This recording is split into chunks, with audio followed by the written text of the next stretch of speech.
وخاتم النبیین محمد الامین وعلی آلہ وصحبہ اجمعین اما بعد فقد قال اللہ تبارک وتعالی کما ورد فی سورۃ الشورى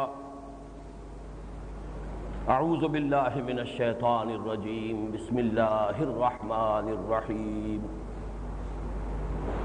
شرع لكم من الدين ما وصى به نوحا والذي أوحينا إليك وما وصينا به إبراهيم وموسى وعيسى أن أقيموا الدين ولا تتفرقوا فيه.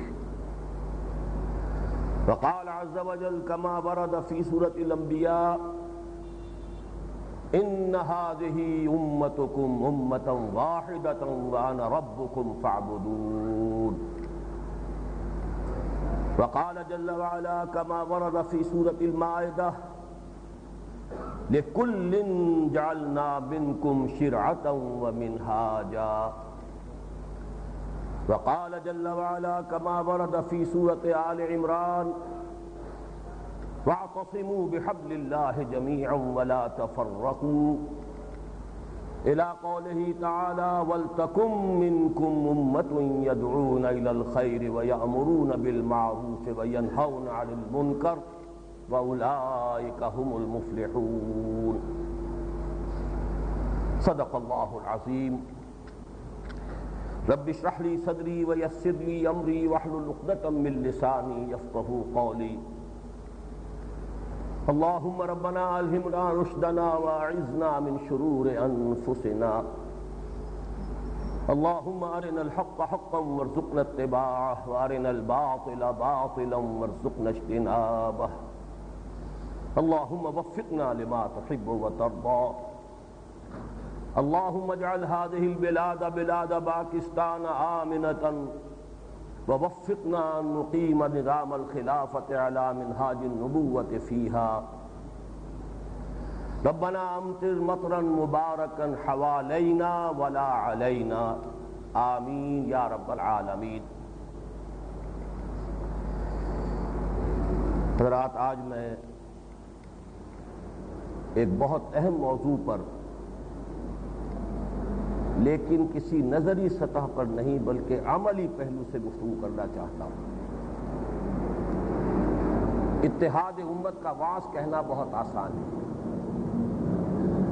تمام دینی جماعتوں کو جمع ہو جانا چاہیے، یہ ہر شخص کہہ رہا ہے. جو بھی دین اور پاکستان کا بہی خواہ ہے یہ اس کے دل کی آواز ہے. لیکن یہ بیل منڈے کیسے چڑھے؟ اس میں کوئی ابتدائی قدم ہے تو وہ کون سا ہے؟ اس اعتبار سے میں نے جو 5 آیات یا آیات کے ٹکڑے آپ کے سامنے اس وقت تلاوت کیے ہیں، پہلے تھوڑا تھوڑا مفہوم ان کا سمجھ لیجیے. پہلی آیت سورہ شورى کی آیت نمبر 13 کا جزو اعظم ہے. پہلا،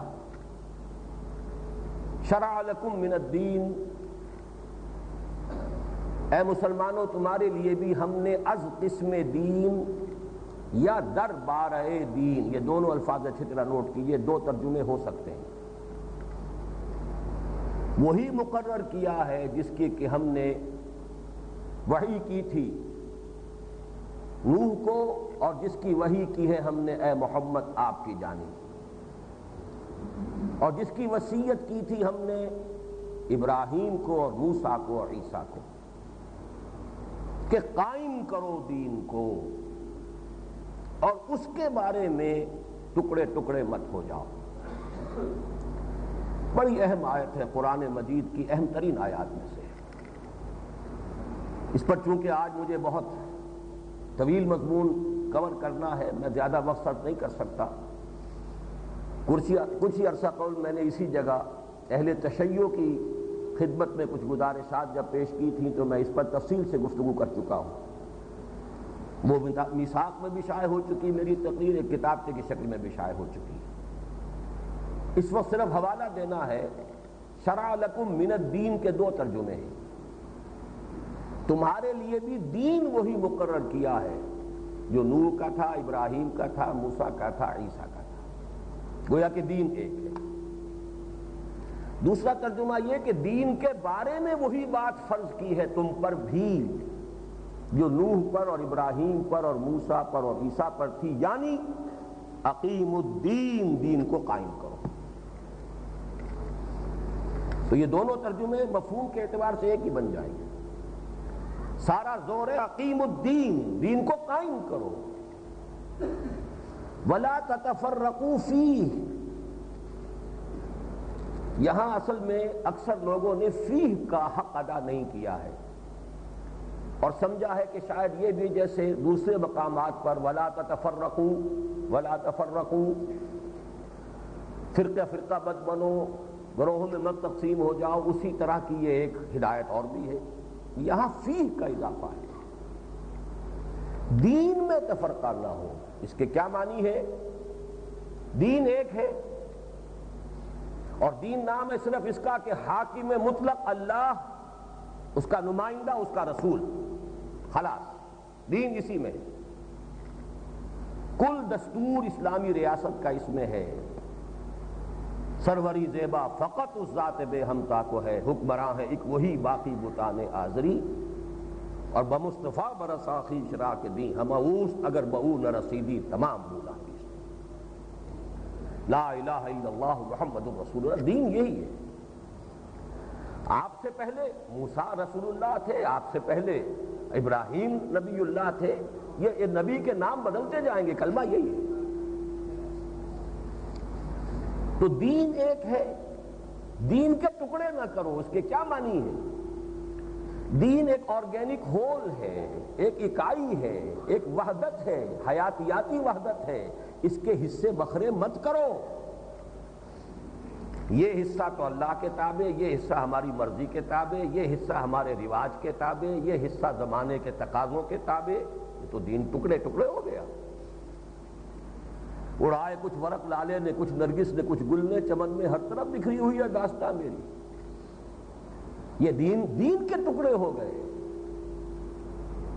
فرقوا دینہم، انہوں نے اپنے دین کو پھاڑ ڈالا، دین کو ٹکڑے ٹکڑے کر دیا۔ ایک ہے خود متفرق ہو جانا، فرقوں میں بڑھ جانا۔ فرقوا دینہم، یہاں پر تو دین جو ہے مفعول ہے۔ پہلی بات تو یہ کہ دین کی اس کلیت کو برقرار رکھو، اس کی ہمہ گیریت کو برقرار رکھو، اس کے ہمہ پہلو ہونے کو برقرار رکھو۔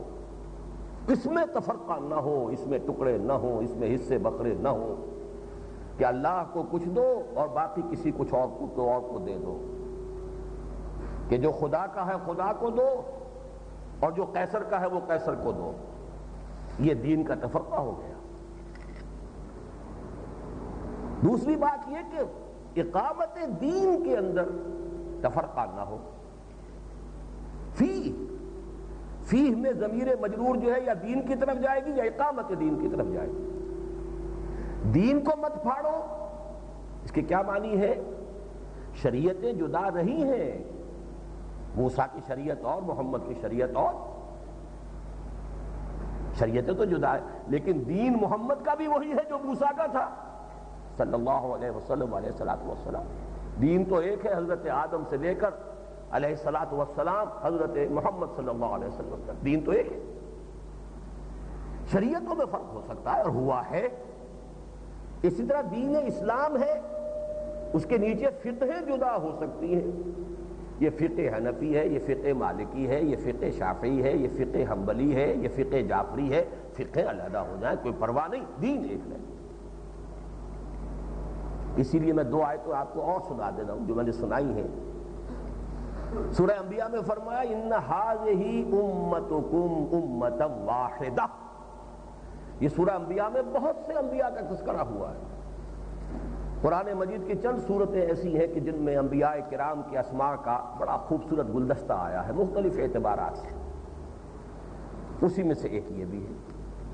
فرمایا یہ تمہاری امت ایک ہی امت ہے، وہ یونس ہو، وہ یحییٰ ہو، وہ عیسیٰ ہو، وہ اسماعیل ہو، وہ ابراہیم ہو، وہ کوئی بھی ہو۔ ان ھذہ امتکم امۃ واحدۃ وانا ربکم فاعبدون۔ بات وہی ہے، میں تمہارا رب ہوں، تمہیں میرا حکم ماننا ہے، میری بندگی کرو، دین تو یہ ہے۔ البتہ دوسری آیت میں نے آپ کو سنائی، ٹکڑا سورہ مائدہ کی آیت نمبر 48، لِكُلٍّ جَعَلْنَا مِنْكُمْ شِرْعَةً وَمِنْهَاجًا۔ اب ظاہر بات ہے کہ ساری امت ایک ہے، لیکن ان میں امتیں تو ہیں نا، حضرت موسیٰ، حضرت عیسیٰ، حضرت محمد، یہ سب ایک امت، لیکن ایک امت موسوی ہے، ایک امت عیسوی ہے، ایک امت محمد ہے، ایک اعتبار سے یہ ایک امت ہے، دو اعتبارات سے ان میں فرق ہے۔ یہ آیت بھی بڑی اہم ہے سورہ مائدہ۔ لِكُلٍّ جَعَلْنَا مِنْكُمْ شِرْعَةً وَمِنْهَاجًا، تم میں سے ہر ایک کے لیے ہم نے ایک شریعت اور ایک منہاج معین کیا ہے۔ شریعت کی بات تو واضح ہو چکی، شریعت موسوی، شریعت محمدی علی صاحبہم الصلاۃ والسلام، اسی کے تابع میں نے رکھا، ہمارے ہاں فقہ ہیں۔ یہ منہاج کا کیا فرق ہے؟ یہ میں زندگی میں پہلی مرتبہ یہ بات بیان کر رہا ہوں۔ آتے ہیں غیب سے یہ مضامین خیال میں، جب خاص کسی موضوع پر گفتگو کرنی ہوتی ہے، جب اس کے اعتبار سے میں قرآن کو دیکھتا ہوں تو کوئی اور نیا پہلو نظر آ جاتا ہے۔ جیسے کہ حضور نے فرمایا کہ لا تنقضی عجائبہ، اس قرآن کے عجائبات کبھی ختم نہیں ہوں گے، ولا یخلق عن کثرت الرد، بار بار کے پڑھنے سے اس پر بوسیدگی طاری نہیں ہوگی کہ وہ آدمی کا جی اکتائے گا نہیں، پڑھتا رہو پڑھتا رہو، یہ نئی شان کے ساتھ ظاہر ہوگا۔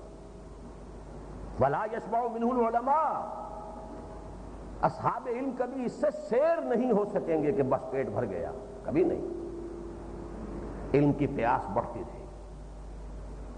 تو آپ نوٹ کیجئے منہاج سے مراد کیا ہے؟ کیا تمام رسولوں کا منہاج ایک نہیں تھا؟ آج پہلی مرتبہ بتا رہا ہوں کہ نہیں تھا۔ لِكُلٍّ جَعَلْنَا مِنْكُمْ شِرْعَةً وَمِنْهَاجًا، جیسے شریعتیں جدا تھیں، منہاج بھی جدا تھا۔ اب آپ ذرا تجزیہ کیجئے، منہاج ابراہیم کیا تھا؟ آپ نے جگہ جگہ توحید کی دعوت کے مراکز قائم کیے، کو ریاست قائم کرنے کی جدوجہد بھی نظر نہیں آتی۔ اپنے بھتیجے کو لوط کو علیہ السلام عامورہ اور صدوم کی طرف بھیج دیا، جاؤ بھائی وہاں ایک مرکز قائم کرو دعوت توحید کا۔ ایک بیٹے کو لا کے حجاز میں آباد کر دیا، ربنا لیقیموا الصلاۃ، پروردگار میں نے ربنا انی اسکنت من ذریتی بواد غیر ذی زرع عند بیتک المحرم ربنا لیقیموا الصلاۃ، ایک مرکز حجاز میں بن گیا۔ دوسرے بیٹے اسحاق کو فلسطین میں آباد کر دیا۔ اگر اس پر آپ غور کریں گے تو اس منہاج پر ہمارے صوفیاء اور اولیاء اللہ نے کام کیا ہے۔ انہوں نے خانقاہیں آباد کی، لوگ آئے، انہوں نے تزکیہ کیا، اور یہ بھی نوٹ کر لیجئے، یہ آج والا تصوف اور آج کے جو دھندے ہیں ان کو چھوڑ دیجئے بالکل۔ پچھلے زمانے میں روحانی اور باطنی تلقین اور تعلیم شروع ہوتی تھی ظاہری علوم کی تکمیل کے بعد، دینی علوم کی تحصیل کر چکو، قرآن، فقہ، حدیث، یہ پڑھ کر پھر آؤ، اب ذرا تمہیں وہ باطن کی سیر کرائیں۔ یہ نہیں کہ الف کا نام بے نہیں جانتے اور سجادہ نشین بھی ہیں اور کسی کے خلیفہ بھی ہیں، یہ نہیں تھا معاملہ، یہ تو اس دور کی پیداوار ہے جب ہم نے دین کو دھندے اور پروفیشن بنا دیا۔ تو اب یہ انہوں نے کیا کیا، آؤ بھائی یہاں بیٹھو، اس کے بعد یہ کہ جب وہ تربیت یافتہ جاؤ تم وہاں چلے جاؤ۔ یہ آپ کے پاک پٹن میں شیخ فرید الدین شکر گنج، اچھا بھائی نظام الدین جاؤ تم اب دلی میں بیٹھ جاؤ، اچھا بھائی صابر تم جاؤ کلیر میں مرکز بناؤ، اچھا بھائی جمال تم جاؤ ہانسی میں مرکز بناؤ، اپنے اقدامات کو اپنے پاس رکھا، وہ وہاں کا جانشین بنا۔ اور پھر نظام الدین اولیاء رحمہ اللہ سے تو جو سلسلہ چلا ہے، ایک ایک وقت میں 5,000 مسترشد ان کی خانقاہ میں موجود ہوتا تھا. 5,000 آدمی تربیت پا رہا ہے، اور اس کے بعد پھر جو ہے وہ پورے ہندوستان کے اندر پھیلتے چلے. یہ منہاج ابراہیمی ہے. اب آئیے اگلے منہاج پر. منہاج موسوی کیا تھا؟ ایک بگڑی ہوئی مسلمان قوم کو غلامی سے نجات دینے کی سب سے اہم کوشش. جیسے ہی حکم ہوا اذهب الى فرعون انه طغى، لیکن جاتے ہی پہلی بات کیا کہی؟ ان ارسل معنا بنی اسرائیل ولا تعذبهم، بنی اسرائیل کو ہمارے ساتھ بھیج دو، یہ جہاں سے آئے تھے وہاں واپس چلے جائے. تم نے اسے زنجیروں میں جکڑ لیا ہے، غلامی کے شکنجے میں کس لیا ہے، تم ان سے بیگار لے رہے ہو، واپس جانا. یہ فلسطین سے آئے تھے، ہمیں فلسطین لوٹ جانا. ارسل معنا بنی اسرائیل ولا تعذب. اور وہ قوم بڑی بگڑی ہوئی قوم تھی. اس کی ناہنجاری کا اس سے آپ اندازہ لگائیے کہ حضرت موسیٰ کے 9 معجزے دیکھنے کے باوجود وہ قوم اتنی ناہنجار تھی کہ جب اس کے بعد ہجرت کے بعد کہا گیا آؤ اللہ کی راہ میں جنگ کرو، تو 2 آدمیوں کے سوا کوئی نہ نکلا. 2 رسول وقت کے، حضرت موسیٰ اور حضرت ہارون، اور 2 اور، حضرت یوشع ابن نون اور کالب بن یفنہ.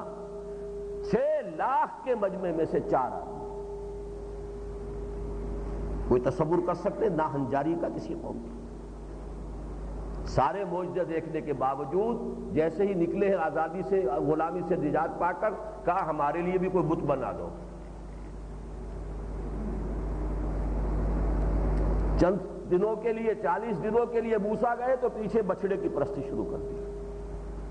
لیکن مسلمان قوم تھی، کلمہ اس کا وہی تھا، لا الہ الا اللہ.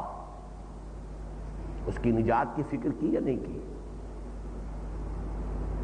اس منہاج پر مسلم لیگ نے کام کیا ہے اور تحریک پاکستان چلی کہ بر عظیم پاک و ہند کے اندر 10 کروڑ مسلمان بس رہا ہے. اگر کہیں ہندوستان ایک وحدت کی حیثیت سے آزاد ہو گیا تو ہندو ظلم کریں گے، ان کے ثقافتی تشخص کو بھی ختم کر دیں گے، ان کو شدھ ہی کرنے کی تحریک چلائیں گے، ان کو اکنامکلی ایکسپلائٹ کریں گے. بچاؤ کے لیے کوئی اور راستہ نہیں سوائے اس کے کہ بٹوارا کر دو، ہمیں 2 ٹکڑے ایسے دے دو جہاں ہماری اکثریت ہے، تاکہ وہاں ہم اپنے تمدن کے مطابق جو نظام چلائیں. یہ بھی منہاج ہے.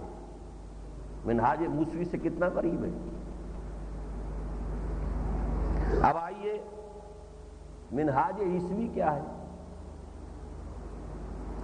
اللہ کا ایک بندہ گشت لگا رہا ہے، آج یہاں ہے، کل وہاں ہے، پرسوں وہاں ہے. ابھی کوہ زیتون پر ہے، ابھی جھیل گلیلی میں پہنچا ہوا ہے، ابھی کہیں نزارت میں ہے، یہاں واس کہا، وہاں واس کہا. اے مچھلیوں کے پکڑنے والوں، آؤ کہ میں تمہیں انسانوں کا شکار کرنا سکھاؤں. 12 آدمی مل گئے، ان 12 کو بھی ساتھ ہی چکر میں ڈال دیا. یہ نہیں کہ تم اپنے گھروں میں بیٹھے رہو، نکلو میرے ساتھ، اپنی صلیب اٹھاؤ اور میرے ساتھ آ جاؤ. کیا مطلب؟ اپنی جان دینے کے لیے تیار ہو جاؤ، میرے ساتھ آ جاؤ. یہ حواریین مسیح، دین کی حقیقت کو واضح کرنا. یہ بھی مسلمان امت میں کام ہو رہا ہے. یہود مسلمان امت تھے، مسلمان امت میں ایک کام ہوا، وہ منہاج موسوی کا، غلامی سے نجات دلانے کی. ظاہر بات ہے اس کے ساتھ اخلاقی روحانی تربیت جتنی بھی ہو سکتی موسیٰ نے کی، لیکن اس میں پرائمری ایلیمنٹ جو ہے وہ آزادی کا تھا. اسی طرح حضرت مسیح علیہ السلام جو ہے وہ دین کی حکمت، جئتکم بالحکمہ، تم نے دین کو بے جان رسومات کا مجموعہ بنا کے رکھ دیا ہے. تمہاری مثال ان قبروں کی سی ہے کہ جن کے اندر گلی سڑی ہڈیوں کے سوا کچھ نہیں ہوتا، اوپر بڑی شاندار چادریں چڑھائی ہوتی ہیں، سفیدی کی ہوتی ہیں. تم سانپ کے سپولیوں کے مانند ہو۔ یہ ساری تنقیدیں کن پر تھیں؟ علماء یہود پر۔ جو ساتھ آ گئے انہیں بھی اپنے ساتھ گشت میں لگا لیا۔ اس منہاج پر عمل کیا ہے تبلیغی جماعت نے۔ یا ہمارے صوفیہ میں سے بعض نے جہانیہ جہاں گشت، ایک صوفیہ وہ تھے کہ جنہوں نے اپنا ایک مرکز بنا لیا، قطب ازجا نمی جنبد، وہ تو بیٹھ گئے وہیں، اور وہیں سے پھر انہوں نے اپنے جو تربیت پائے ہوئے لوگ تھے انہیں ادھر ادھر بھیجا، اور ایک وہ ہے کہ جو خود چکر میں ہے۔ جہانیہ جہاں گشت رحمت اللہ علیہ۔ لیکن تبلیغی جماعت نے بھی جزوی طور پر، دیکھیے یہ تمام تشبیہات جو ہیں ان کو آپ کلی طور پر کبھی منطبق نہ کر لیجیے گا۔ تشبیہ کا مقصد ہوتا ہے کسی معاملے کے کسی ایک خاص پہلو کی مشابہت کی وجہ سے اس مفہوم کو ذہن کے قریب لانے کی کوشش کرنا۔ یہ تبلیغی جماعت میں سمجھتا ہوں کہ منہاج عیسوی پر عمل پیرا ہے۔ اب آیا منہاج محمدی صلی اللہ علیہ وسلم، اور یہ دور اب جان لیجئے کہ اصلاً منہاج محمدی کا ہے صلی اللہ علیہ وسلم۔ یہ منہاج کیا ہے؟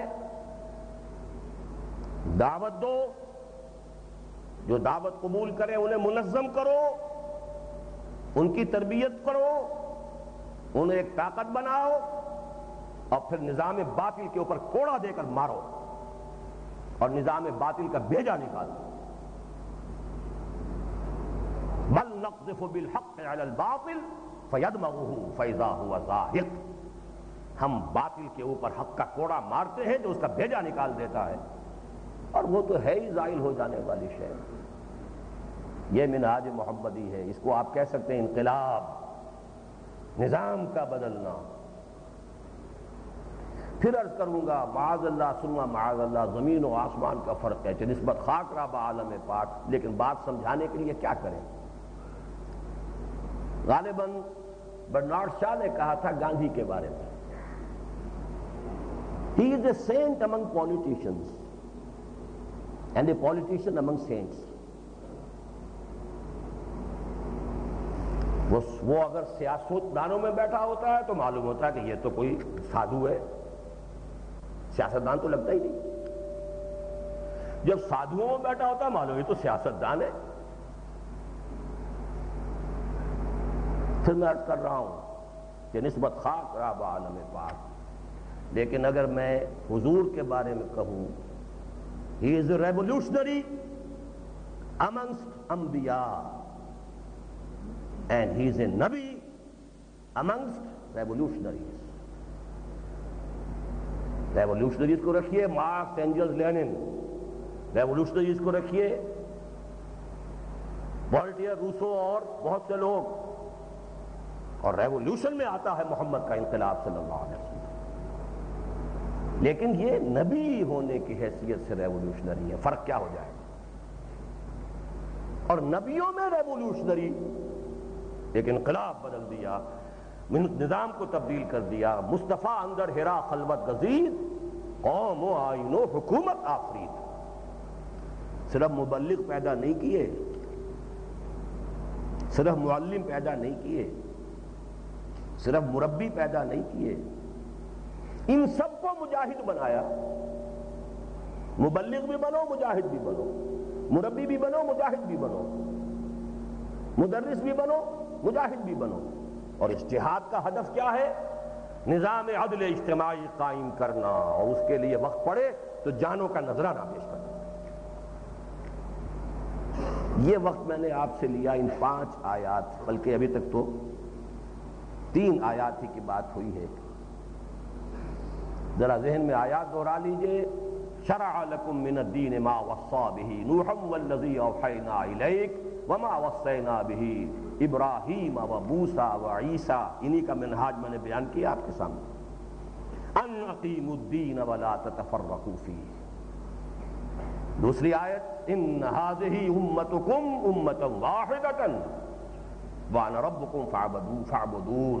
تیسری آیت لِكُلٍّ جَعَلْنَا مِنْكُمْ شِرْعَةً وَمِنْهَاجًا۔ اب آئیے اس تمہید کے بعد ایک دوسری تمہید میری آج کی گفتگو کے مخاطب کون ہے اور کون نہیں ہے، معین کر لینا چاہیے کہ بات کس سے کر رہا ہوں۔ بحث کے آگے بیند بچانا وقت کا ضیاع ہے، طے کر لیا جائے میرے مخاطب ہے کون۔ نمبر ایک، پاکستان میں ایسے لوگوں کی اب کمی نہیں ہے، بلکہ کبھی بھی کمی نہیں رہی، جو سمجھتے ہیں کہ پاکستان غلط بنا ہے، اور اگرچہ وہ واضح الفاظ میں نہیں کہتے، لیکن اس کا منطقی نتیجہ یہی ہے کہ ابھی سے ختم ہو جانا چاہیے۔ غلطی کا تو ازالہ ہونا چاہیے نا۔ اگر غلط بنا تو غلطی کا ازالہ ہونا چاہیے، اسے محو ہو جانا چاہیے، اسے ختم ہو جانا چاہیے۔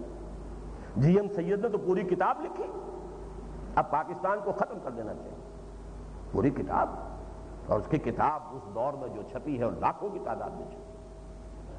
اور یہ میں آپ کو بتا دوں، پاکستان کے تینوں چھوٹوں صوبوں میں مذہبی حلقوں میں بھی یہ فکر موجود ہے اور سیاسی حلقوں میں بھی موجود ہے۔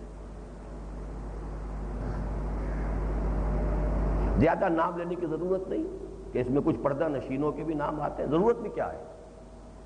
بہرحال میرا اس وقت ان سے خطاب نہیں ہے، ان سے خطاب ہوگا تو کسی اور بیسس پر ہوگا، کوئی اور تاریخ کا پس منظر، ضرورت، تقاضے، وہ پھر گفتگو اور ہو جائے گی، بالکل وہ میرے مخاطب نہیں۔ دوسرے لوگ وہ ہیں جو یہ کہتے ہیں کہ بنا تو ٹھیک تھا، لیکن اب یہ اس درجے بگڑ گیا ہے کہ اس کے امکان ہی نہیں ہے ٹھیک ہونے کا، لہذا خام خواہ اپنے آپ کو ہلکان نہ کرو، جسٹ ویٹ، یہ ڈرامہ دکھائے گا کیا سین، پردہ اٹھنے کی منتظر ہے نگاہ، جسٹ ویٹ، ویٹ اینڈ سی۔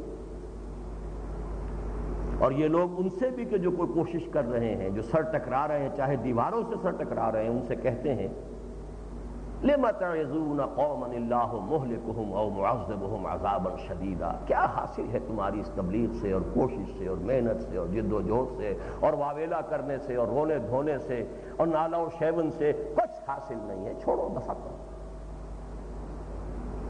یہ بھی میرے مخاطب نہیں۔ تیسری کیٹیگری ہے جو یہ سمجھتے ہیں کہ بنا ٹھیک تھا، ہماری غلطیوں سے خراب ہوا ہے، اور ہمیں آخری دم تک اس کی اصلاح کی کوشش کرنی چاہیے۔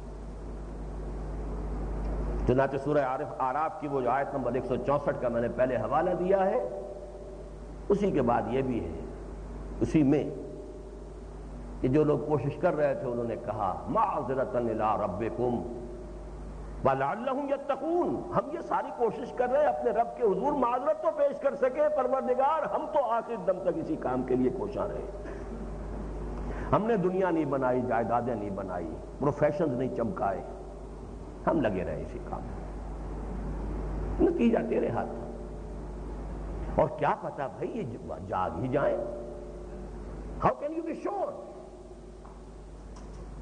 کیا پتا، جیسے کہ ایک معالج جو ہے آخری سانس تک مریض کا علاج کرتا ہے، کیا پتا کوئی دوا کارگر ہو جائے، کبھی بھی چھوڑنا نہیں چاہیے۔ وَلَعَلَّهُمْ يَتَّقُونَ، شاید کہ ان میں تقویٰ پیدا ہو جائے، یہ ڈر جائیں، ان سے میرا خطاب ہے۔ چوتھے نمبر پر وہ لوگ ہیں کہ جو یہ بھی سمجھتے ہیں کہ ٹھیک بنا ہے اور پر امید بھی ہیں کہ حالات صحیح ہو جائیں گے۔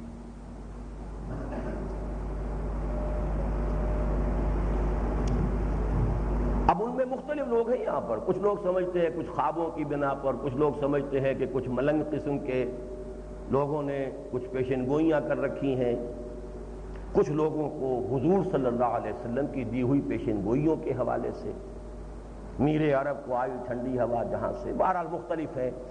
اس پر نوید خلافت نامی ہمارا چھوٹا سا کتابچہ ہے، مفت تقسیم کے لیے شائع ہوتا ہے، یہاں شاید آج نہ ہو۔ آیات کے حوالے سے اور احادیث کے حوالے سے ہم نے ثابت کیا ہے کہ ہوگا اور یہیں سے ہوگا۔ ظاہر بات ہے کہ ایسے لوگوں سے تو خطاب ہے نا کہ سوچیں، ڈاؤن ٹو دی گراؤنڈ تجزیہ کر کے سوچیں کہ اصل سبب کیا ہے، اس کا علاج کیا ہے۔ صرف خواہشات کے اندر نہ رہیں، تلک امانیہم، امانی سے کچھ نہیں ہوگا، صحیح تجزیہ، صحیح تشخیص، صحیح علاج، اور اس کے لیے پھر اپنی امکانی حد تک کوشش، یہ اگر نہیں کریں گے تو پھر اس کا کچھ حاصل نہیں۔ پانچواں طبقہ وہ ہے، اور میرے نزدیک یہ خالص دینی فکر ہے جو میں آپ کے سامنے رکھ رہا ہوں، حالات اور سیاست سے صرف نظر کرتے ہوئے پاکستان بنتا یا نہ بنتا اور رہے یا نہ رہے، ہمارا دینی فریضہ ہے کہ اللہ کے دین کو قائم کرنا ہے دنیا میں۔ کیا پاکستان نہ بنتا تو ہم پر فرض نہیں تھا؟ امت مسلمہ ہم نہیں تھے؟ شہادت علی الناس کی ذمہ داری ہم پر نہیں تھی؟ ان اقیم الدین کے مخاطب ہم نہیں تھے؟ پاکستان کے بننے نے ہماری ذمہ داری کو 1000 گنا بنا دیا ہے، لیکن نہ بھی بنتا تب بھی دینی ذمہ داری تو یہ تھی۔ پاکستان رہے یا نہ رہے، یہ ذمہ داری تو پھر بھی برقرار رہے گی۔ یہ 3 طبقات ہیں کہ جو میرے مخاطب ہیں، پہلے 2 سے مجھے کوئی بات نہیں کرنا۔ ایسے لوگوں کے غور و فکر کے لیے وہ ہمارا جو ہینڈ بل شائع ہوا تھا، بہت سے حضرات کے ہاتھوں میں پہنچا ہوگا، میں نے 5 فیکٹرز جو ہیں گنوا دیے اس ہینڈ بل میں کہ جائزہ لیں حالات ہیں کیا۔ سب سے پہلے ایک جانب نیو ورلڈ آرڈر کے پردے میں یہودیوں کی عالمی بالادستی کا سیلاب ہے، جس کا فوری ٹارگٹ ایران، پاکستان اور افغانستان ہے۔ میں کسی تفصیل میں اب نہیں جاؤں گا، ان چیزوں پر میری تقریریں، کیسٹس، آڈیو، ویڈیو، میری کتاب موجود ہے، سابقہ اور موجودہ مسلمان امتوں کا ماضی، حال اور مستقبل، ایک حقیقت ہے۔ نمبر 2، دوسری جانب مسلمانوں نے کشمیر کا جہاد حریت اب ان حدوں کو چھو چکا ہے جس کے نتیجے میں بھارت پاکستان کے خلاف تنگ آمد بجنگ آمد، ننگی اور کھلی جارحیت کا ارتکاب کر سکتا ہے۔ اور اگر ہمارے پاس ایٹمک ڈیٹرنٹ نہ ہوتا تو کب کا کر چکا ہوتا، اور ہو سکتا ہے کہ کسی وقت تنگ آمد بجنگ آمد میں وہ یہ بھی سمجھے کہ ان کے پاس اگر 1 ہے تو ہمارے پاس 10 ہے، ہمارا 10واں حصہ تباہ ہوگا تو یہ پورا ملک تباہ ہو جائے گا۔ گو ہیڈ، اس کو امپاسبلٹی نہ سمجھیے۔ ارب روپے جو انہوں نے اپنی میزائل ٹیکنالوجی پہ صرف کیے، کائے کے لیے کیے؟ بنیا 1 پیسہ بغیر کسی مقصد اور منفعت کے خرچ کرنے کو تیار نہیں ہوتا۔ یہ کیوں کوئی پیور سائنٹیفک نالج کی پروموشن نہیں ہے۔ تیسری جانب مسلح دہشت گردی اور کھلی بغاوت کی صورت میں نفاذ اسلام سے روگردانی کی سزا یعنی نفاق باہمی کا عذاب کراچی کی بندرگاہ سے ملک میں داخل ہو چکا ہے۔ امپورٹ کر چکے ہیں عذاب خداوندی کو۔ چند دن کا وقفہ ہوا تھا مذاکرات کے چکر میں، اور اب پھر جو ہے صورتحال اسی جگہ پہنچ گئی ہے۔ کہا گیا تھا کہ دہشت گردی کا ہم کی کمر توڑ دی ہے، ابھی تو معلوم ہوتا ہے کہ اس کی شاید 1 آدھ انگلی کٹی ہو تو کٹی ہو، کمر ٹوٹنے کا تو کوئی سوال نہیں۔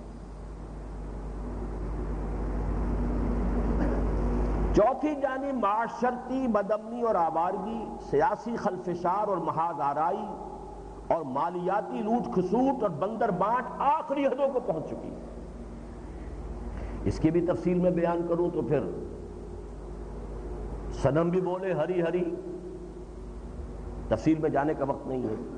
یہ چیزیں وہ ہیں جو بارہا گفتگو کا موضوع بن چکی ہے، اس وقت گنوا رہا ہوں، لیکن آج کی گفتگو کے اعتبار سے اہم ترین اور ان سب پر مستضاد مذہبی جماعتوں کا باہمی نفاق ہے، جو روز بروز تقسیم در تقسیم کی صورت میں بڑھتا چلا جا رہا ہے۔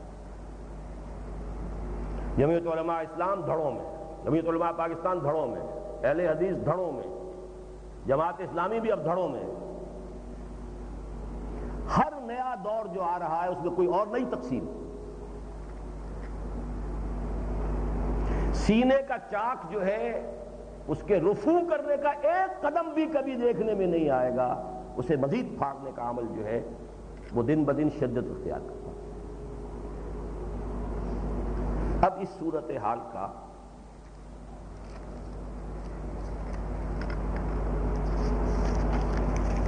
چند چیزیں بڑی تیزی سے بیان کروں گا، اس لیے کہ میرا اصل موضوع تو اس کے بعد آئے گا۔ اس پوری صورتحال کے دوسرے داخلی اور خارجی اسباب بھی ہیں اور اپنی جگہ پر اہم ہیں، لیکن اہم ترین سبب کیا ہے؟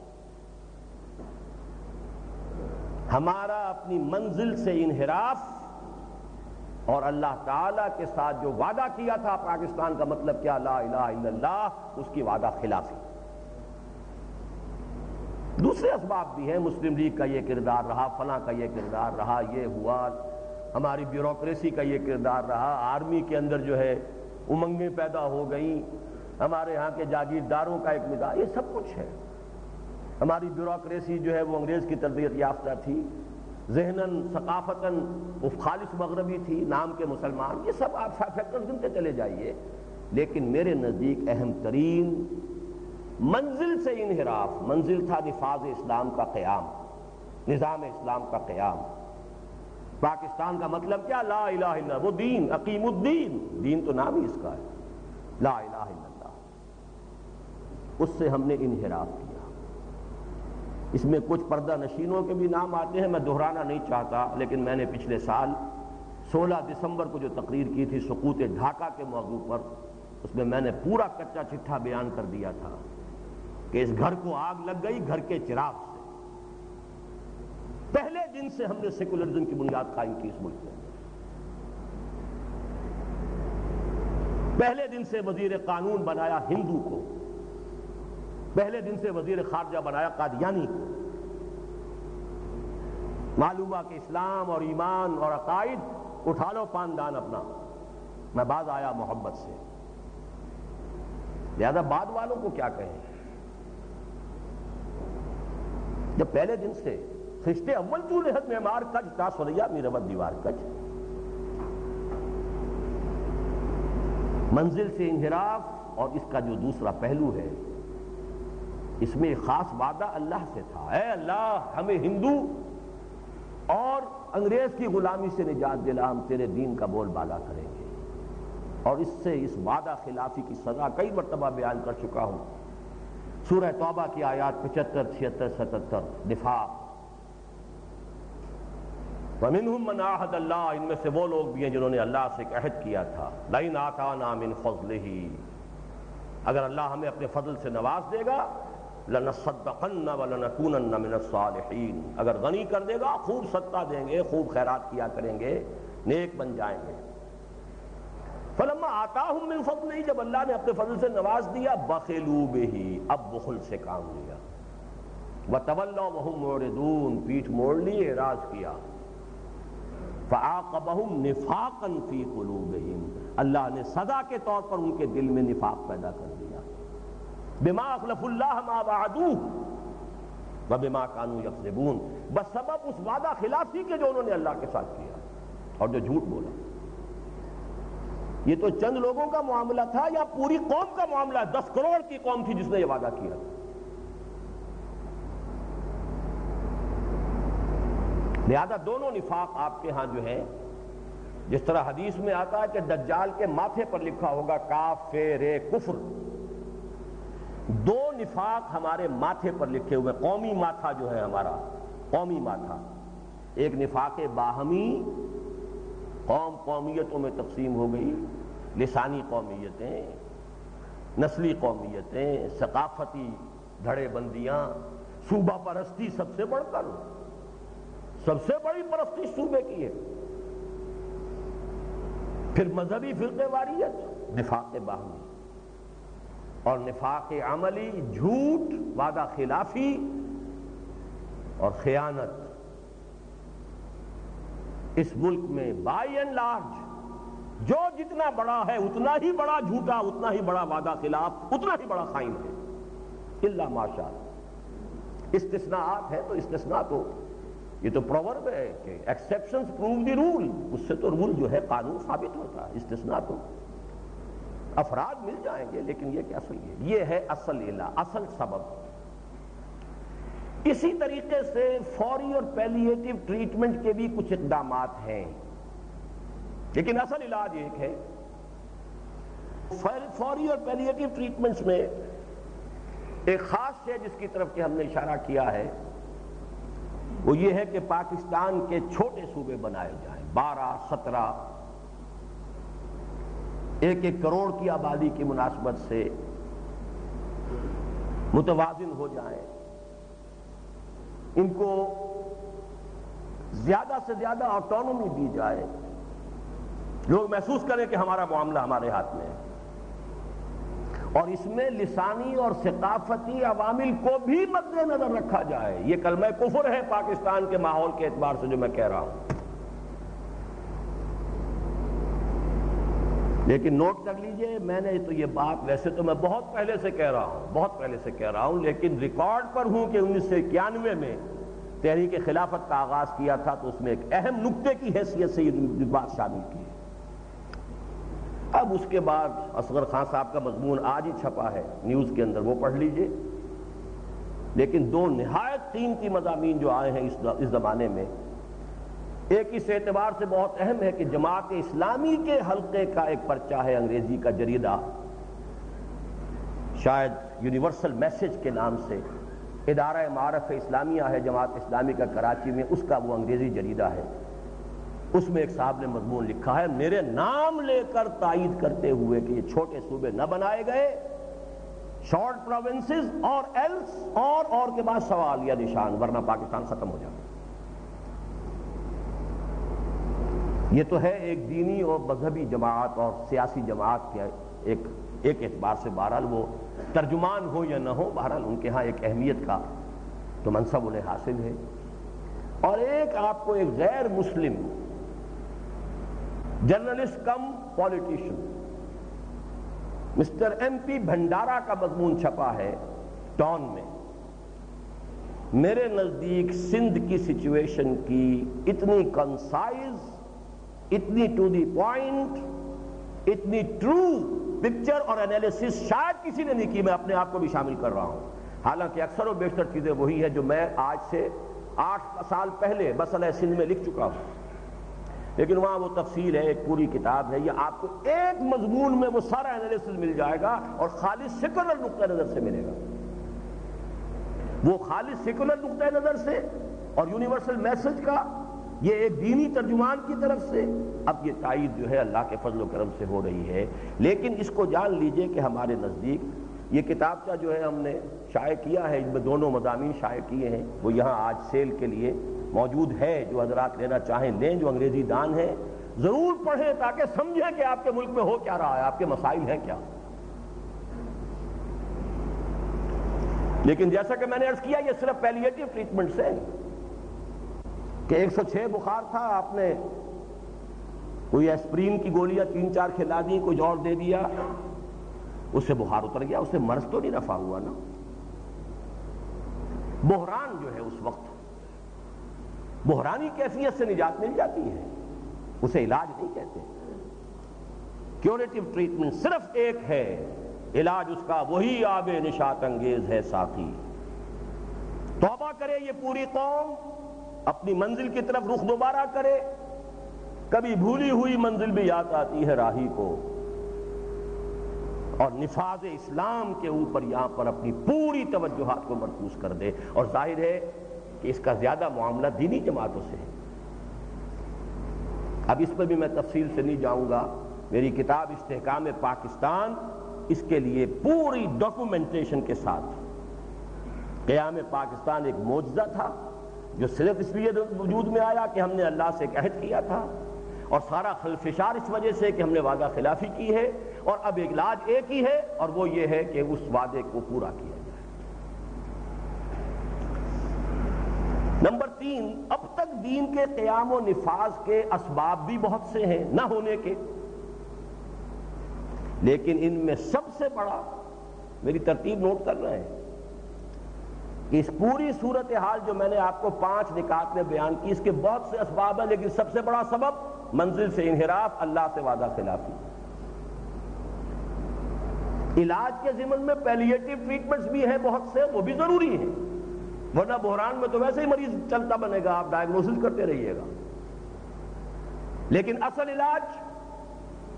علاج اس کا وہی آب نشاط انگیز ہے ساتھ۔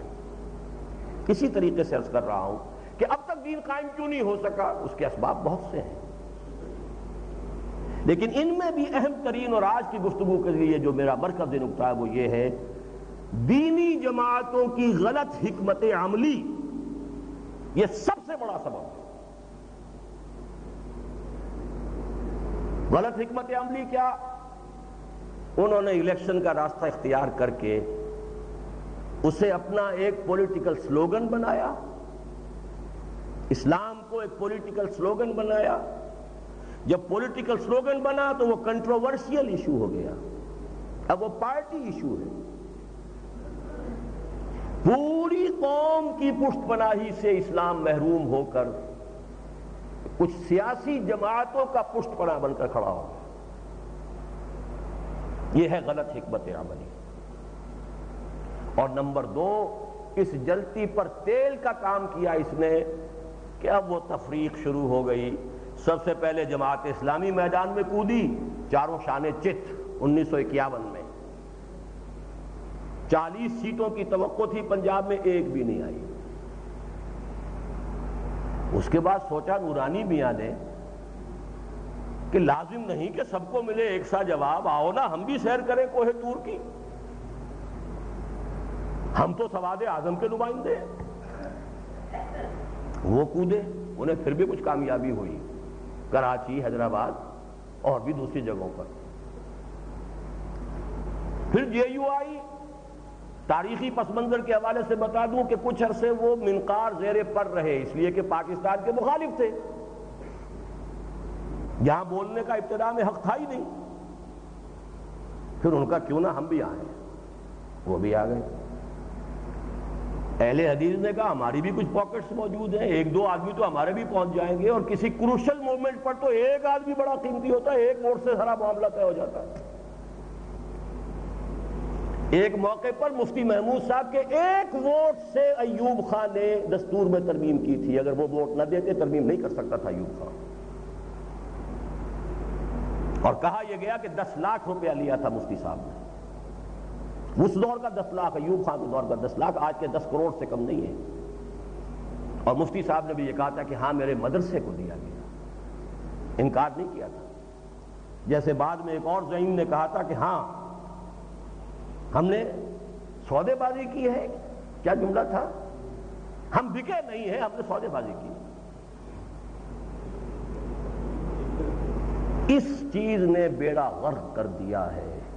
اصل تباہی اس غلط حکمت عملی کہ انتخابی ارینا میں پاور پالیٹکس کا اس کو حصہ بنا دینا، اور جلتی پر تیل کا کام، نفاق باہمی، اب فرقے وارانہ، ایک بریلوی مکتب فکر، ایک دیوبندی مکتب فکر، ایک اہل حدیث مکتب فکر، ایک جماعت اسلامی، کچھ لبرل اسلام بھی ہے۔ 5 اسلام ہو گئے، اور اسلام الیکشن ایشو ہو گیا، الیکشن سلوگن بن گیا۔ اگر ایک جماعت ہوتی تو شاید کچھ نہ کچھ تو حاصل کر بیٹھتے۔ وہ جب 5 میں تقسیم ہو گیا تو ظاہر بات ہے کہ نتیجہ 0 ہے۔ لہذا اب اصلاح کی طرف آئیے۔ پہلا قدم کیا ہے؟ جو میں نے شروع بات کی تھی آپ سے کہ میں بھی واعظ کہہ دوں اتحاد پر، کوئی خاص بات نہیں ہے، بہت سے واعظ مجھ سے بہت اچھا واعظ کہہ سکتے ہیں۔ اتحاد کی برکات، آیات، احادیث کے حوالے سے سرمن کہنے والوں کی کمی نہیں ہے، واعظ کہنے والوں کی کمی نہیں ہے۔ کیسے ہو؟ وہ جو ایک روایتی ہے انگریزی کا محاورہ کہ who should bell the cat but how to bell the cat۔ چوہوں نے طے کیا تھا کہ ہمارے سارے مسئلے کا حل یہ ہے کہ بلی کے گلے میں گھنٹی لٹکا دو، جب آئے گی گھنٹی بجے گی ہم بلوں میں گھس جائیں گے۔ اور یہ یونینیمسلی کیری ہو گیا، ریزولوشن کیری۔ اب سوال آیا کون باندھے؟ تو یہی مسئلہ ہے، یہ ہو کیسے؟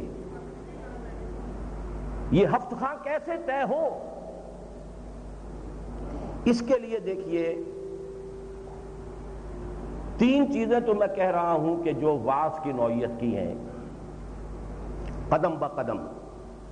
پہلی بات یہ کہ محاذ آرائی سے گریز ہو۔ ثانیاً ہم خیال تاریخی اور نظریاتی اعتبار سے جو قریب ہوں ان میں کوئی باہمی تعاون شروع ہو جائے، سب نہ ہو سکے، تقسیم در تقسیم کے عمل کو کچھ تو ریورس کریں، اور ان کے مابین ادغام نہ صحیح کوئی وفاق کی شکل پیدا ہو جائے۔ اب چونکہ میں نے دو الفاظ استعمال کیے ہیں، کچھ ان کی وضاحت کروں گا۔ اس سے پہلے یہ کہ اس اتحاد کے اعتبار سے چونکہ قرآن مجید کا لفظ یہ ہے کہ وَاعْتَصِمُوا بِحَبْلِ اللَّهِ جَمِيعًا وَلَا تَفَرَّقُوا، یہ سورہ آل عمران کی آیت نمبر 103 ہے۔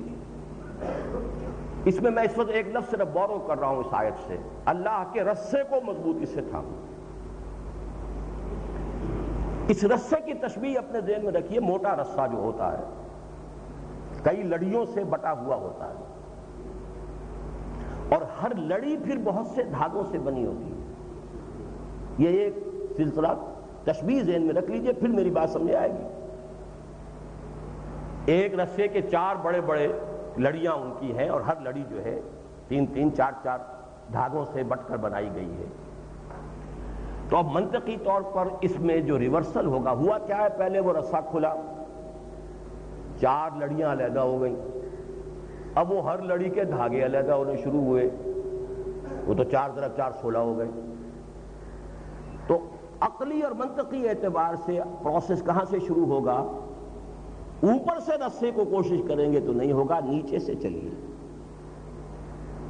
پہلے وہ دھاگوں کو دوبارہ بٹ کر لڑیاں بنائیے، اور پھر ان لڑیوں کو بٹ کر رسہ بنائیے۔ اس کے سوا تو کوئی چارہ کار نہیں، عملی شکل یہ ہے۔ لیکن اس میں جو تقسیم ہے، یہ لڑیاں کون سی ہیں اور دھاگے کون سے ہیں، اس کو 2 اعتبارات سے جو کہ میرے اس اشتہار کے اندر بھی ہینڈ بل میں بھی ہے، تاریخی اور نظریاتی پس منظر کے حوالے سے۔ وہ پس منظر کیا ہے، اب اسے نوٹ کیجئے۔ پہلا جو پس منظر ہے اس ملک میں دینی جماعتوں کا، وہ یہ ہے کہ تقریباً 100 سال پہلے تک اس پورے ہندوستان میں سوائے مالابار کے ساحل پر کچھ شافعی لوگ تھے، باقی تمام مسلمان کٹر حنفی تھے، اور تمام مسلمان تصوف کے ساتھ گہرا ربط رکھتے تھے۔ کسی نہ کسی سلسلے سے علامتی یا حقیقی اور عملی وابستگی لازم۔ آپ آج سے 100 سال پہلے کی کوئی کتاب دیکھ لیجئے، اس کے مصنف کا لکھا ہوگا حنفی مسلکن و قادری مشربن۔ یہ 2 ڈیفینیشن، دو اس کے بغیر وہ انسان کا تعارف مکمل نہیں ہو سکتا۔ حنفی مسلکن، قادری، چشتی، سوروردی، نقشبندی مسلکن، مشربن۔ لیکن پچھلے 100-125 سال میں اس میں ایک تبدیلی آئی۔ دارالعلوم دیوبند ایک زبردست تحریک بن کر ابھرا۔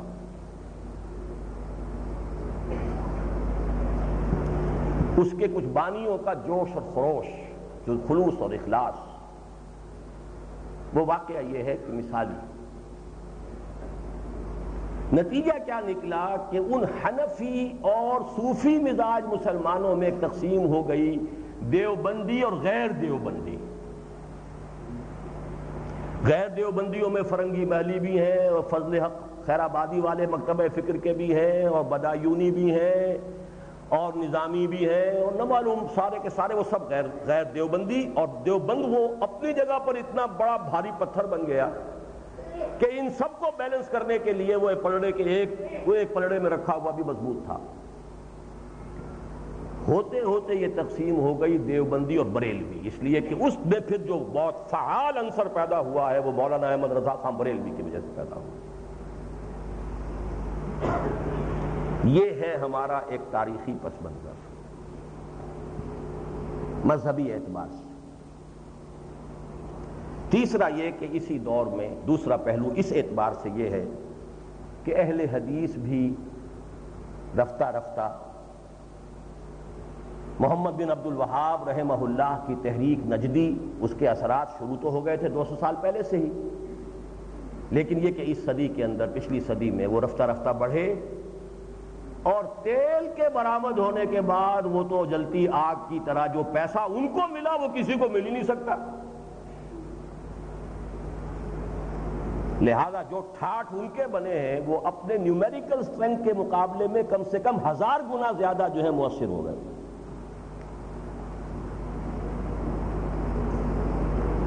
لیکن میں اس وقت اس ایک جو ہے اہل حدیث اس دھڑے کو چھوڑتے ہوئے باقی دونوں کی بات کر رہا ہوں جو سواد اعظم ہے۔ ان میں 3 چیزیں مشترک ہیں، اب بھی نوٹ کیجئے، دیوبندی ہوں، بریلوی ہوں، حنفی ہیں، فقہ ایک، عقائد کی کتابیں ایک، امہات کتب جو ہیں عقائد کی ایک، صرف چند مسئلوں میں اختلاف ہوا،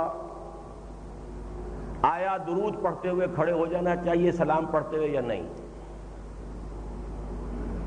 یا رسول اللہ کہہ لینا چاہیے یا نہیں، نظر نیاز کا معاملہ صحیح ہے یا نہیں، وغیرہ وغیرہ۔ اور یہ میں آپ سے عرض کر دوں کہ ان مسائل میں بھی فیصلہ ہفت مسئلہ حاجی امداد اللہ مہاجر مکی ان کی کتاب، اس میں انہوں نے طے کر دیا ہے، اور اس کے اندر دیوبندی اور بریلوی دونوں میں کوئی فرق نہیں رہ جاتا، سوائے اس کے کہ اب وہ ٹریڈ یونینز بن گئی ہیں، مساجد اور مدارس کا ایک نظام ہے، ورنہ کوئی فرق سرے سے نہیں، وہی حنفیت، وہی عقائد۔ چند یہ جو میں نے آپ کو گنوا دیے مسائل، ان کا اختلاف، وہ اختلاف کا حل بھی فیصلہ ہفت مسئلہ کے اندر، دیوبندی بھی ان ساری باتوں کو مانتے ہیں جو بریلوی کہتے ہیں، کھڑے ہو کر درود پڑھنے میں کوئی اعتراض نہیں۔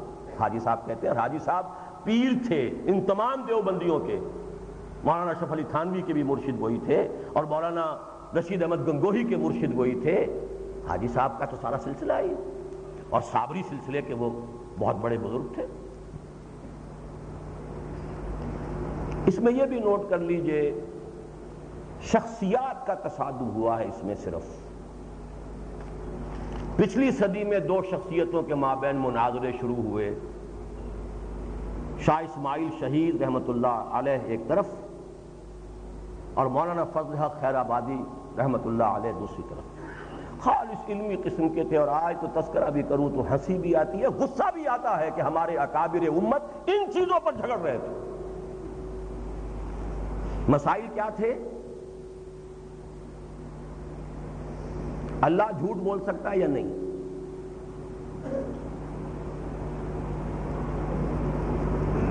جھوٹ بول سکتا ہے، ہاں میں کہیے تو اللہ کی شان میں گستاخی ہو گئی، نہیں میں کہیے تو اللہ ہر چیز پر قادر نہیں رہا، کیا کریں؟ آپ چلاتے رہیے منطقی گھوڑے، منطق میں دونوں طاق۔ امتناع نظیر کا مسئلہ کہ خود اللہ بھی کوئی اور محمد پیدا کرنے پر قادر ہے کہ نہیں؟ اگر اللہ کوئی اور محمد بھی پیدا کر سکتا ہے تو محمد بے نظیر نہ رہے؟ معاف کیجئے گا لفظ غلط نکل گیا میری زبان سے، کیونکہ امتناع نظیر کا لفظ آیا ہے، بے نظیر بھٹو سے اس کا کوئی تعلق نہیں ہے، معاذ اللہ ثم معاذ اللہ۔ اس کا مطلب ہے کہ محمد کی نظیر ہو سکتی ہے، اور یہ حضور کی شان میں گستاخی ہو گئی۔ اور اگر اللہ کوئی اور محمد پیدا کرنے پر قادر ہے نہیں ہے تو اللہ کی شان خلق، کیا کریں؟ ایک مسئلہ اور تھا وہ میں بھولا ہوا ہوں، اور یہاں میں یہ مرثیہ اس لیے کہہ رہا ہوں کہ آپ حقائق کو سمجھیں۔ ان مسئلوں پر ہمارے ہاں ہمارے یہ بزرگ اس وقت جھگڑ رہے تھے جب انگریز بنگال سے داخل ہو کر ہندوستان کو فتح کر رہا، بین ہی یہی بات 1500 برس قبل ہوئی تھی، بلکہ اس سے بھی کم، 1000 برس قبل، جب سلطان محمد فاتح اس کی فوجیں قسطنطنیہ کا محاصرہ کیے پڑی تھیں، کانسٹینٹینوپل جو اب استنبول اسلامبول کہلاتا ہے، تو وہاں کا جو آیا صوفیہ سب سے بڑا گرجا تھا، جسے پھر بعد میں مسلمانوں نے مسجد بنایا، اب اس کو اتا ترک نے ایک عجائب گھر بنا دیا ہے۔ وہاں جو پادری جھگڑ رہے تھے وہ مسئلے بھی ایسے ہی تھے۔ ایک سوئی کی نوک پر کتنے فرشتے آ سکتے ہیں؟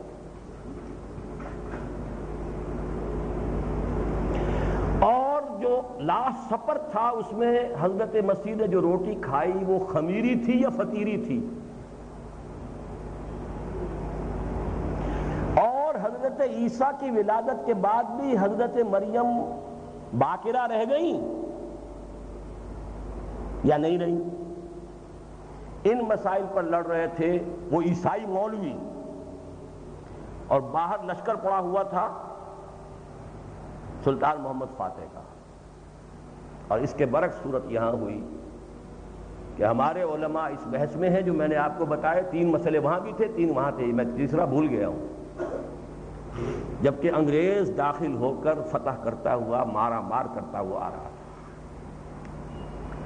پچھلی صدی میں تو یہ 2 شخصیات کا ٹکراؤ ہوا، اس صدی میں پھر مولانا احمد رضا خان صاحب بریلوی اور مولانا اشرف علی شاہ صاحب تھانوی، ان کے درمیان ہوا ہے سارا مارکا، اور ساری جو بھی تندی اور تلخی ہے ان دونوں میں، دیوبندیوں بریلیوں میں، وہ ان 2 حضرات کے مابین میرے نزدیک پرسنالٹی کانفلکٹ،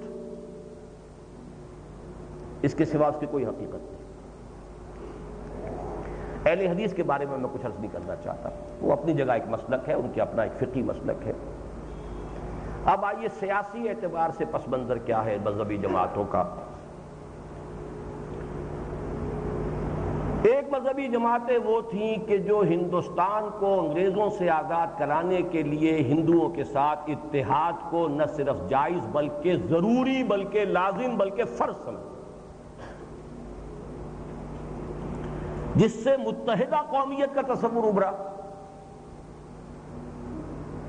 آج کل قومیں اوطان سے بنتی ہیں، مولانا مدنی رحمۃ اللہ علیہ کا قول کہ آج کل دنیا میں قومیت کا ملک کے حوالے سے ہوتا ہے، یہ ہندوستانی ہے، یہ پاکستانی ہے، یہ ایرانی ہے، یہ امریکی ہے، مذہب کے حوالے سے تشخص نہیں ہوا کرتا۔ ہم سب ہندوستانی ہیں، مسلمان بھی ہندوستانی ہیں، ہندو بھی ہندوستانی ہیں، سکھ بھی ہندوستانی ہیں۔ ان میں بڑی زبردست مذہبی قیادت ہے۔ جمعیت علماء ہند اور خاص طور پر اس کا مولانا مدنی رحمۃ اللہ علیہ کا گروپ بہت پاورفل گروپ تھا یہ مذہبی اعتبار سے پورے ہندوستان، خطباء، ائمہ، مدارس، معلمین، مدرسین۔ اس کے علاوہ ایک اور جماعت مجلس احرار اسلام، ان کا پس منظر یہ ہے۔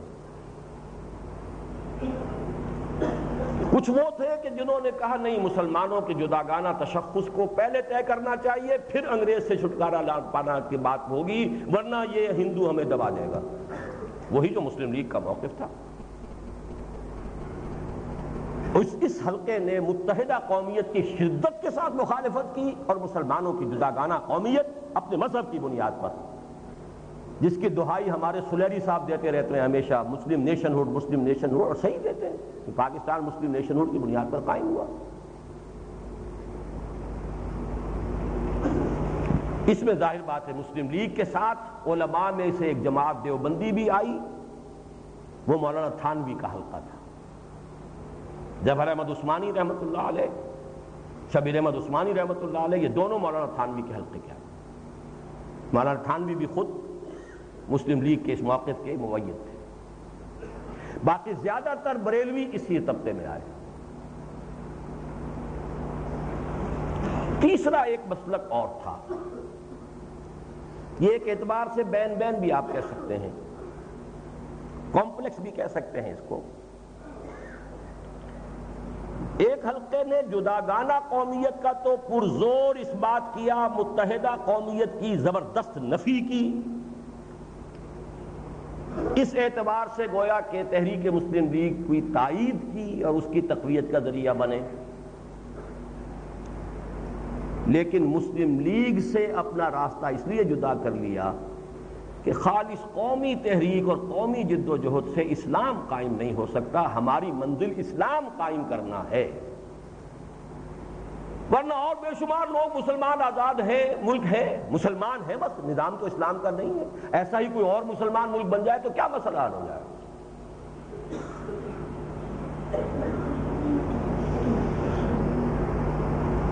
یہاں سے ان کا ڈپارچر ہوا تحریک مسلم لیگ اور تحریک پاکستان سے۔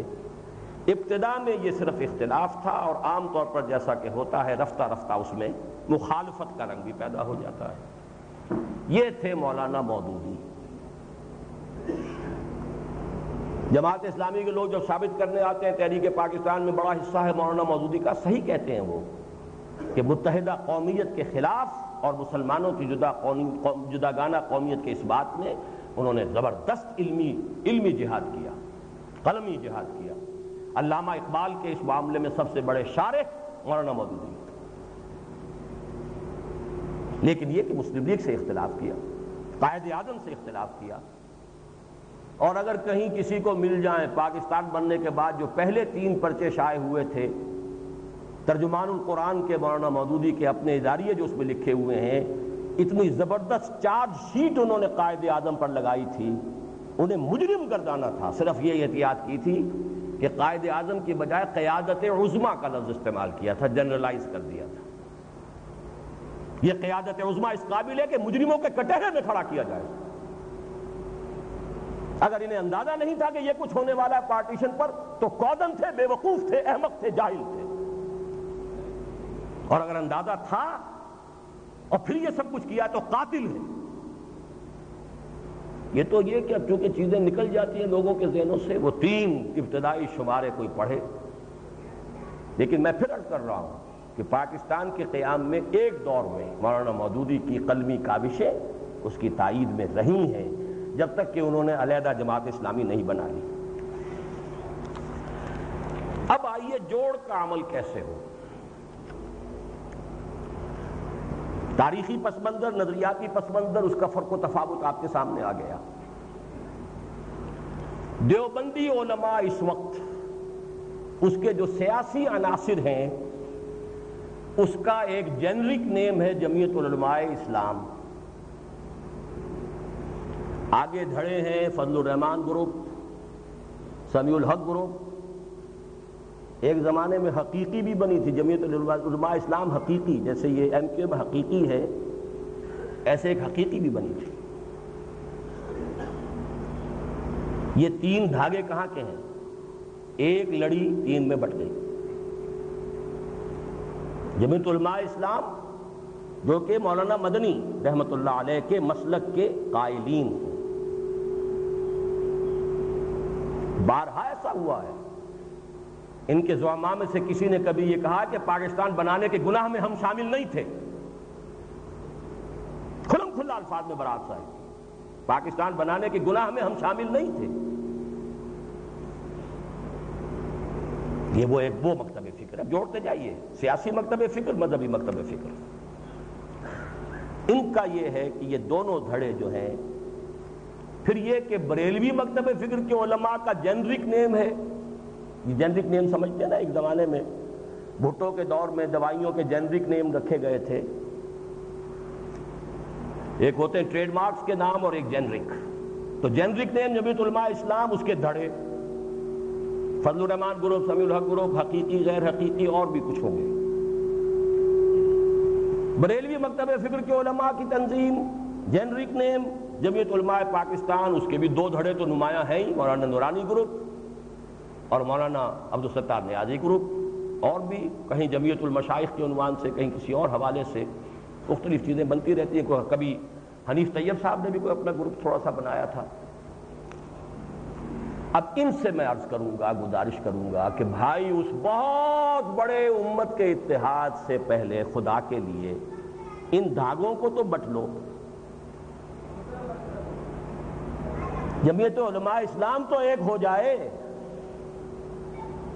سوائے شخصی قیادت کے اختلاف کے کون سا جھگڑا تمہارے مابین ہے؟ تمہارا سیاسی پس منظر ایک، تمہارے عقائد ایک، تمہارا مسلک ایک، تم بھی حنفی وہ بھی حنفی، تمہارے بزرگ ایک، وہی مولانا مدنی، وہی مولانا تھانوی، تم سب کے بزرگ ہیں، وہی مولانا امداد اللہ مہاجر مکی حاجی صاحب، جمع کیوں نہیں ہوتا؟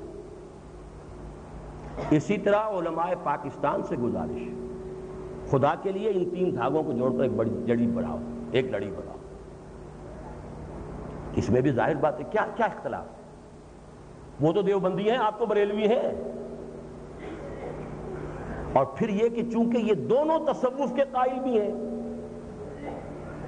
عام طور پر آپ کو جو بریلوی ہوں گے ان کے ناموں کے ساتھ قادری ملے گا، دیوبندیوں کے ساتھ عام طور پر جو ہے چشتی، صابری ہے، لیکن مولانا احمد علی قادری تھے رحمۃ اللہ علیہ، یہاں کوئی فرق نہیں۔ حنفی بھی ہیں اور متصوف مزاج بھی ہیں۔ لہذا خدا کے لیے پہلے یہ دونوں جو ہیں یہ جڑیں اور پھر آپس میں جڑیں، جس کی کہ ایک شکل ہوئی بھی تھی ایک زمانے میں، نورانی میاں اور مولانا فضل الرحمان نے ایک اتحاد قائم کیا تھا، لیکن یہ اتحاد ادھر ابھی دھڑے نہیں جڑے تھے، دھاگے جڑے نہیں اور اوپر لڑی جڑ رہی ہے، یہی غیر منطقی بات تھی۔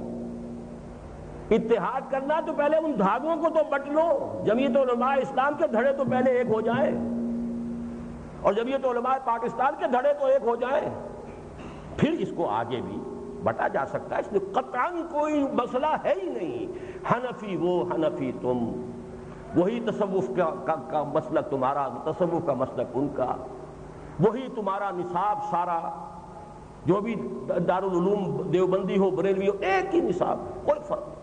عقائد کے امہات الکتب ایک ہیں، اصول فقہ کی کتابیں ایک ہیں، منطق کی کتابیں ایک ہیں، فلسفے کی کتابیں ایک ہیں، حدیثیں ایک ہیں، قرآن تو ہے ہی ایک۔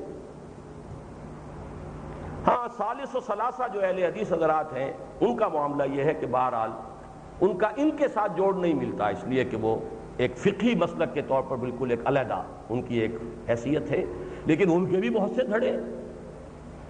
آج کل کو نام زیادہ نہیں آ رہے ہیں، لیکن ایک زمانے میں حافظ احسان رائے ظہیر کا دھڑا اور دوسری طرف فضل حق صاحب کا دھڑا، وہ مختلف دھڑے تھے۔ پہلا مرحلہ تو یہ ہے کہ یہ ہر مسلک کے لوگ جو ہیں کم سے کم اپنے دھاگوں کو، اگر واقعی چاہتے ہو کہ یہاں اسلام آئے، اگر یہ خالی نعرہ نہیں ہے، پولیٹیکل سلوگن نہیں ہے، اگر حقیقتاً کچھ کرنے کا ارادہ ہے، اگر صورتحال کی سنگینی کا کوئی اندازہ ہے، بیرونی اور اندرونی خطرات کا کوئی اندازہ ہے، اگر اس سے اتفاق ہے کہ یہاں کے سارے مسائل کا حل ایک ہی ہے کہ یہاں اسلام قائم کیا جائے، تو خدا کے لیے اپنے پیٹی ڈیفرنسز کو ختم کرو، اور اس کی ترتیب یہی ہوگی۔ ایک دوسرے اعتبار سے دیکھیے،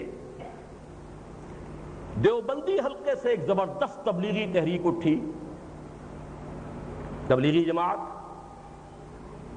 خالص غیر سیاسی، تبلیغی، اصلاحی، جو چاہے کہیں۔ 70 برس سے زیادہ کی عمر ہو چکی ہے اس جماعت کی، بلا مبالغہ کروڑوں لوگ اس کے ساتھ ہیں، لاکھوں فعال ہیں، بہت بڑی تنظیم ہے، اور اس میں ہر طبقے کے کراس سیکشن آپ کی پوری سوسائٹی کا موجود ہے، علماء بھی ہیں، فوجی آفیسرز اور جوان بھی ہیں، سول ملازمین بھی ہیں، تاجر بھی ہیں، زمیندار پہلے نہیں تھے، اب کچھ ادھر زمینداروں کا بھی رجحان ہو گیا۔ یہ بہت بڑی تحریک، خالص غیر سیاسی، لیکن اس کے رد عمل میں اب بریلوی طبقہ دعوت اسلامی کے نام سے اس کا ایک ری پرنٹ کہہ لیں، کاربن کاپی کہہ لیں، یہ 12 نبی عمر بہت تھوڑی ہے، اس میں صرف لوور مڈل کلاس کا تاجر یا دستکار یا ملازم ہے، اوپر کے طبقات کے لوگ میرے علم کی حد تک اس میں نہیں ہے، لوور مڈل کلاس، مڈل کا بھی اپر مڈل کلاس نہیں ہے۔ لیکن ان سے بھی میں یہی کہوں گا، جوش و خروش ہے، نئی نئی تحریک ہے، کہ بھائی تم بھی حنفی وہ بھی حنفی، تم بھی صوفی مزاج رکھنے والے وہ بھی صوفی مزاج رکھنے والے، پھر یہ فرق کیوں یکجانی ہو جائے؟ مل کر کوشش کرو، دین کی دعوت دو، اپنے مخصوص شاعر کی دعوت نہ دو کہ ہری پگڑی ہوگی تو پہچانا جائے گا یہ فلاں ہے. یہ تو تفرقہ پیدا کرنے والی بات ہے. تیسرے نمبر پر جیسا کہ میں نے عرض کیا، دیوبندی اور بریلوی دونوں حلقوں میں بہت سے ایسے لوگ ہیں بہت مخلص، بہت فعال، جو خالص غیر سیاسی بھی ہے اور متحرک بھی بالکل نہیں ہے. مدرس ہیں، دارالعلوم چلاتے ہیں، بیٹھ کر پڑھاتے ہیں قال اللہ و قال الرسول.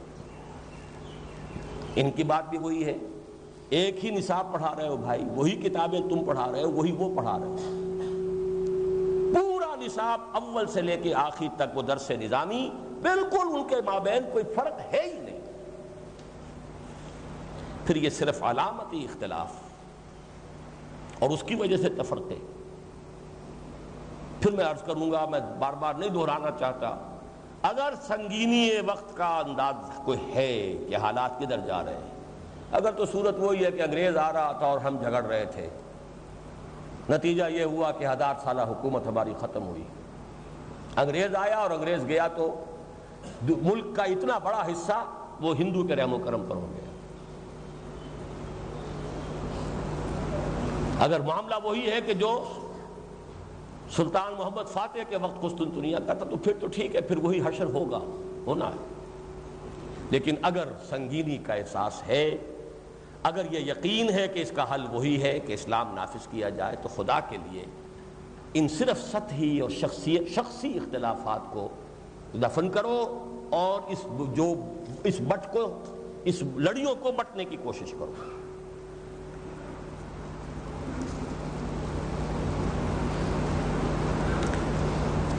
نمبر 4، اب 2 تحریکوں کا میں نام لے رہا ہوں آج، چونکہ میں چاہتا ہوں پورا تجزیہ مکمل ہو. تحریک منہاج القرآن اور تنظیم الاخوان، ان دونوں میں پہلی کے قائد ڈاکٹر علامہ محمد طاہر القادری صاحب، دوسرے کے قائد مولانا محمد اکرم آوان صاحب. دونوں کے بارے میں جان لیجئے کہ یہ بہت حد تک فرقے واریت سے بالاتر ہے. اگرچہ اس میں کوئی شک نہیں کہ زیادہ سپورٹ دونوں کو بریلوی مکتب فکر سے ہی ملتی ہے، لیکن یہ کہ انہوں نے اس کو ایشو نہیں بنایا. حق کی بات، انصاف کی بات کرنی چاہیے، اس کو اپنا اصل ایشو نہیں بنایا. اسی لیے کٹر بریلوی مولانا طاہر القادری سے خوش نہیں ہے،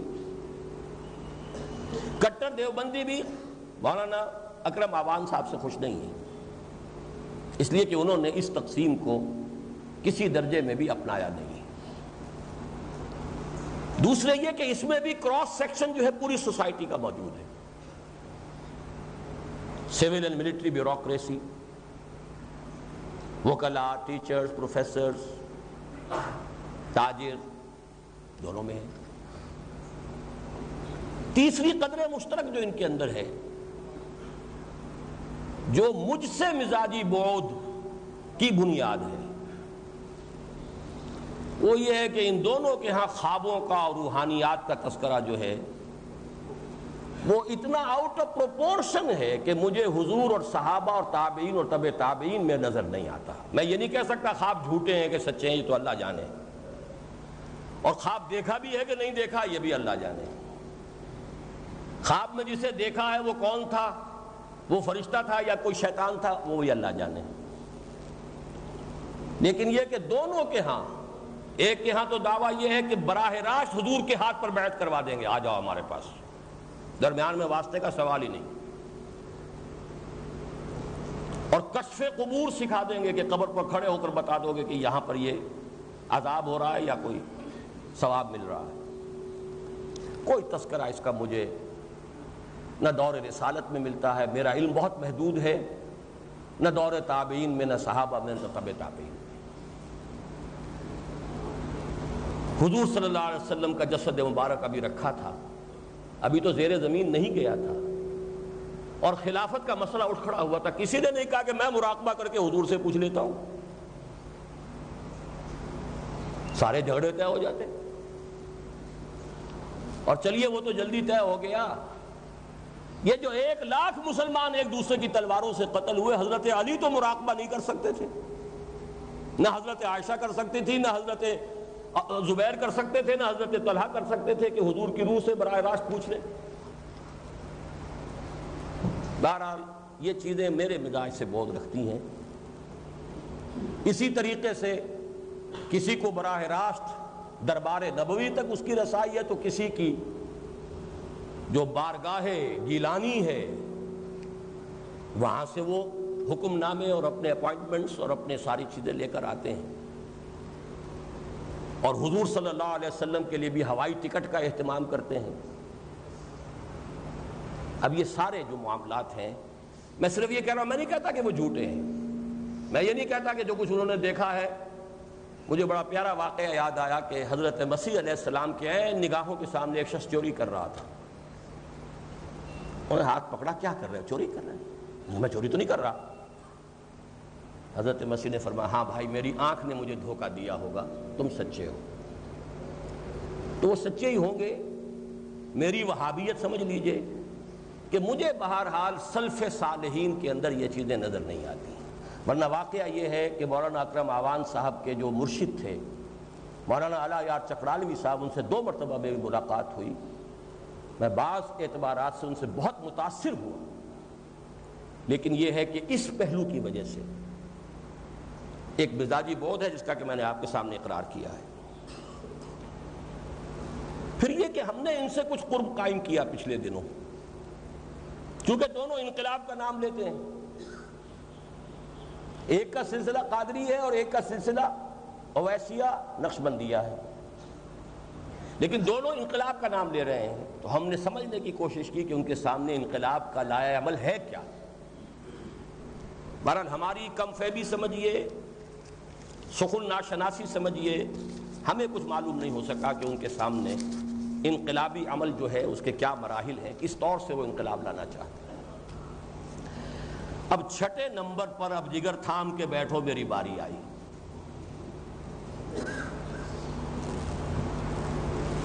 علامہ اقبال کے انقلابی فکر اور مولانا ابوالکلام آزاد کی حزب اللہ 1912 میں قائم ہوئی، 13 میں۔ علامہ اقبال کی ملی شاعری جس کا ڈنکا 1908 میں بج چکا تھا،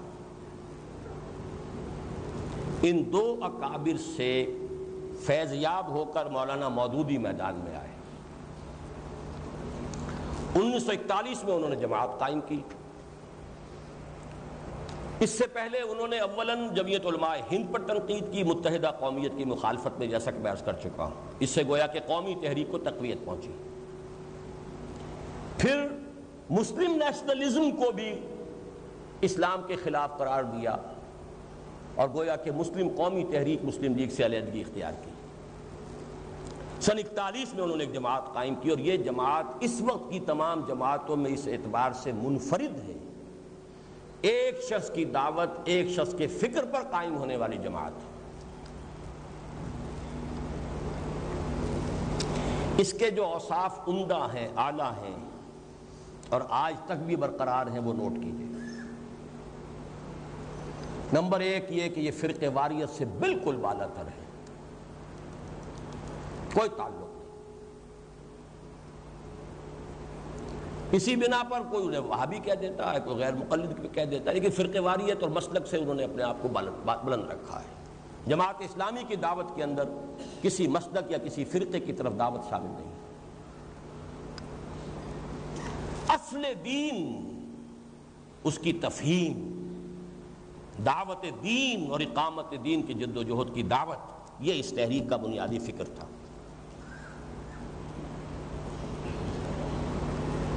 نمبر 3 یہ کہ اس میں عظیم اکثریت جو شامل ہوئی ہے وہ اسکولوں اور کالجوں سے تعلیم یافتہ لوگوں کی تھی۔ ابتدا میں کچھ اہل حدیث اور کچھ دیوبندی اکابر بھی شامل ہوئے تھے علماء میں سے، لیکن جلد یا بدیر، اس کی داستان میں بعد میں بتاؤں گا، وہ علیحدہ ہو گئے، وہ پت جھڑ کے پتوں کی طرح جھڑتے چلے گئے، لیکن آئے تھے۔ مولانا محمد منظور نعمانی صاحب جیسی شخصیت، مولانا سید ابو الحسن علی ندوی صاحب جیسی شخصیت، مولانا جعفر شاہ صاحب پھلواروی جیسی شخصیت، مولانا شاہ صبغت اللہ بختیاری کی شخصیت، ان میں سے کم دو نام جو پہلے ہیں ان سے تو بہت سے لوگ واقف ہوں گے۔ اس کے بعد مولانا امین حسن اصلاحی، مولانا عبدالغفار حسن، مولانا عبدالجبار غازی، مولانا عبدالرحیم اشرف، مختلف لوگ علماء میں سے آئے۔ مفتی سیاح الدین کاکا خیل اگرچہ جماعت میں شامل نہیں ہوئے لیکن ان کے مؤید تھے۔ مولانا محمد چراغ صاحب گجرانوالے والے بہت بڑے عالم دین، اور مولانا انور شاہ کاشمیری کے شاگرد رشید اصلاً وہ تھے، وہ بھی جماعت میں شامل نہیں ہوئے لیکن مولانا مودودی کی تائید میں تھے۔ تو شروع میں یہ لوگ آئے ہیں، لیکن اکثریت اسکولوں اور کالجوں سے تعلیم یافتہ لوگوں کی، یونیورسٹیوں سے تعلیم یافتہ لوگوں کی۔ سیاسی موقف بھی ان کا یونیک تھا، جیسا کہ میں پہلے بیان کر چکا ہوں، اب چونکہ وہ موضوع آ رہا ہے تو اس لیے میں اس کو گنوا رہا ہوں۔ متحدہ قومیت کی مخالفت یہ گویا کہ تائید ہو گئی تھی مسلمانوں کی قومی تحریک کی، مخالفت تھی مولانا مدنی رحمۃ اللہ علیہ اور ان کے ساتھیوں کی، اور اب مولانا ابوالکلام آزاد کے ساتھیوں کی۔ لیکن تحریک پاکستان سے علیحدگی اور علیحدگی سے آگے بڑھ کر آخری ایام میں مخالفت تک۔ پانچواں جو نقطہ ان کا اہم ترین ہے وہ یہ ہے کہ ایک بہت کلیئر کانسیپٹ دیا کہ اسلامی حکومت دنیا میں کیسے قائم ہو سکتی ہے۔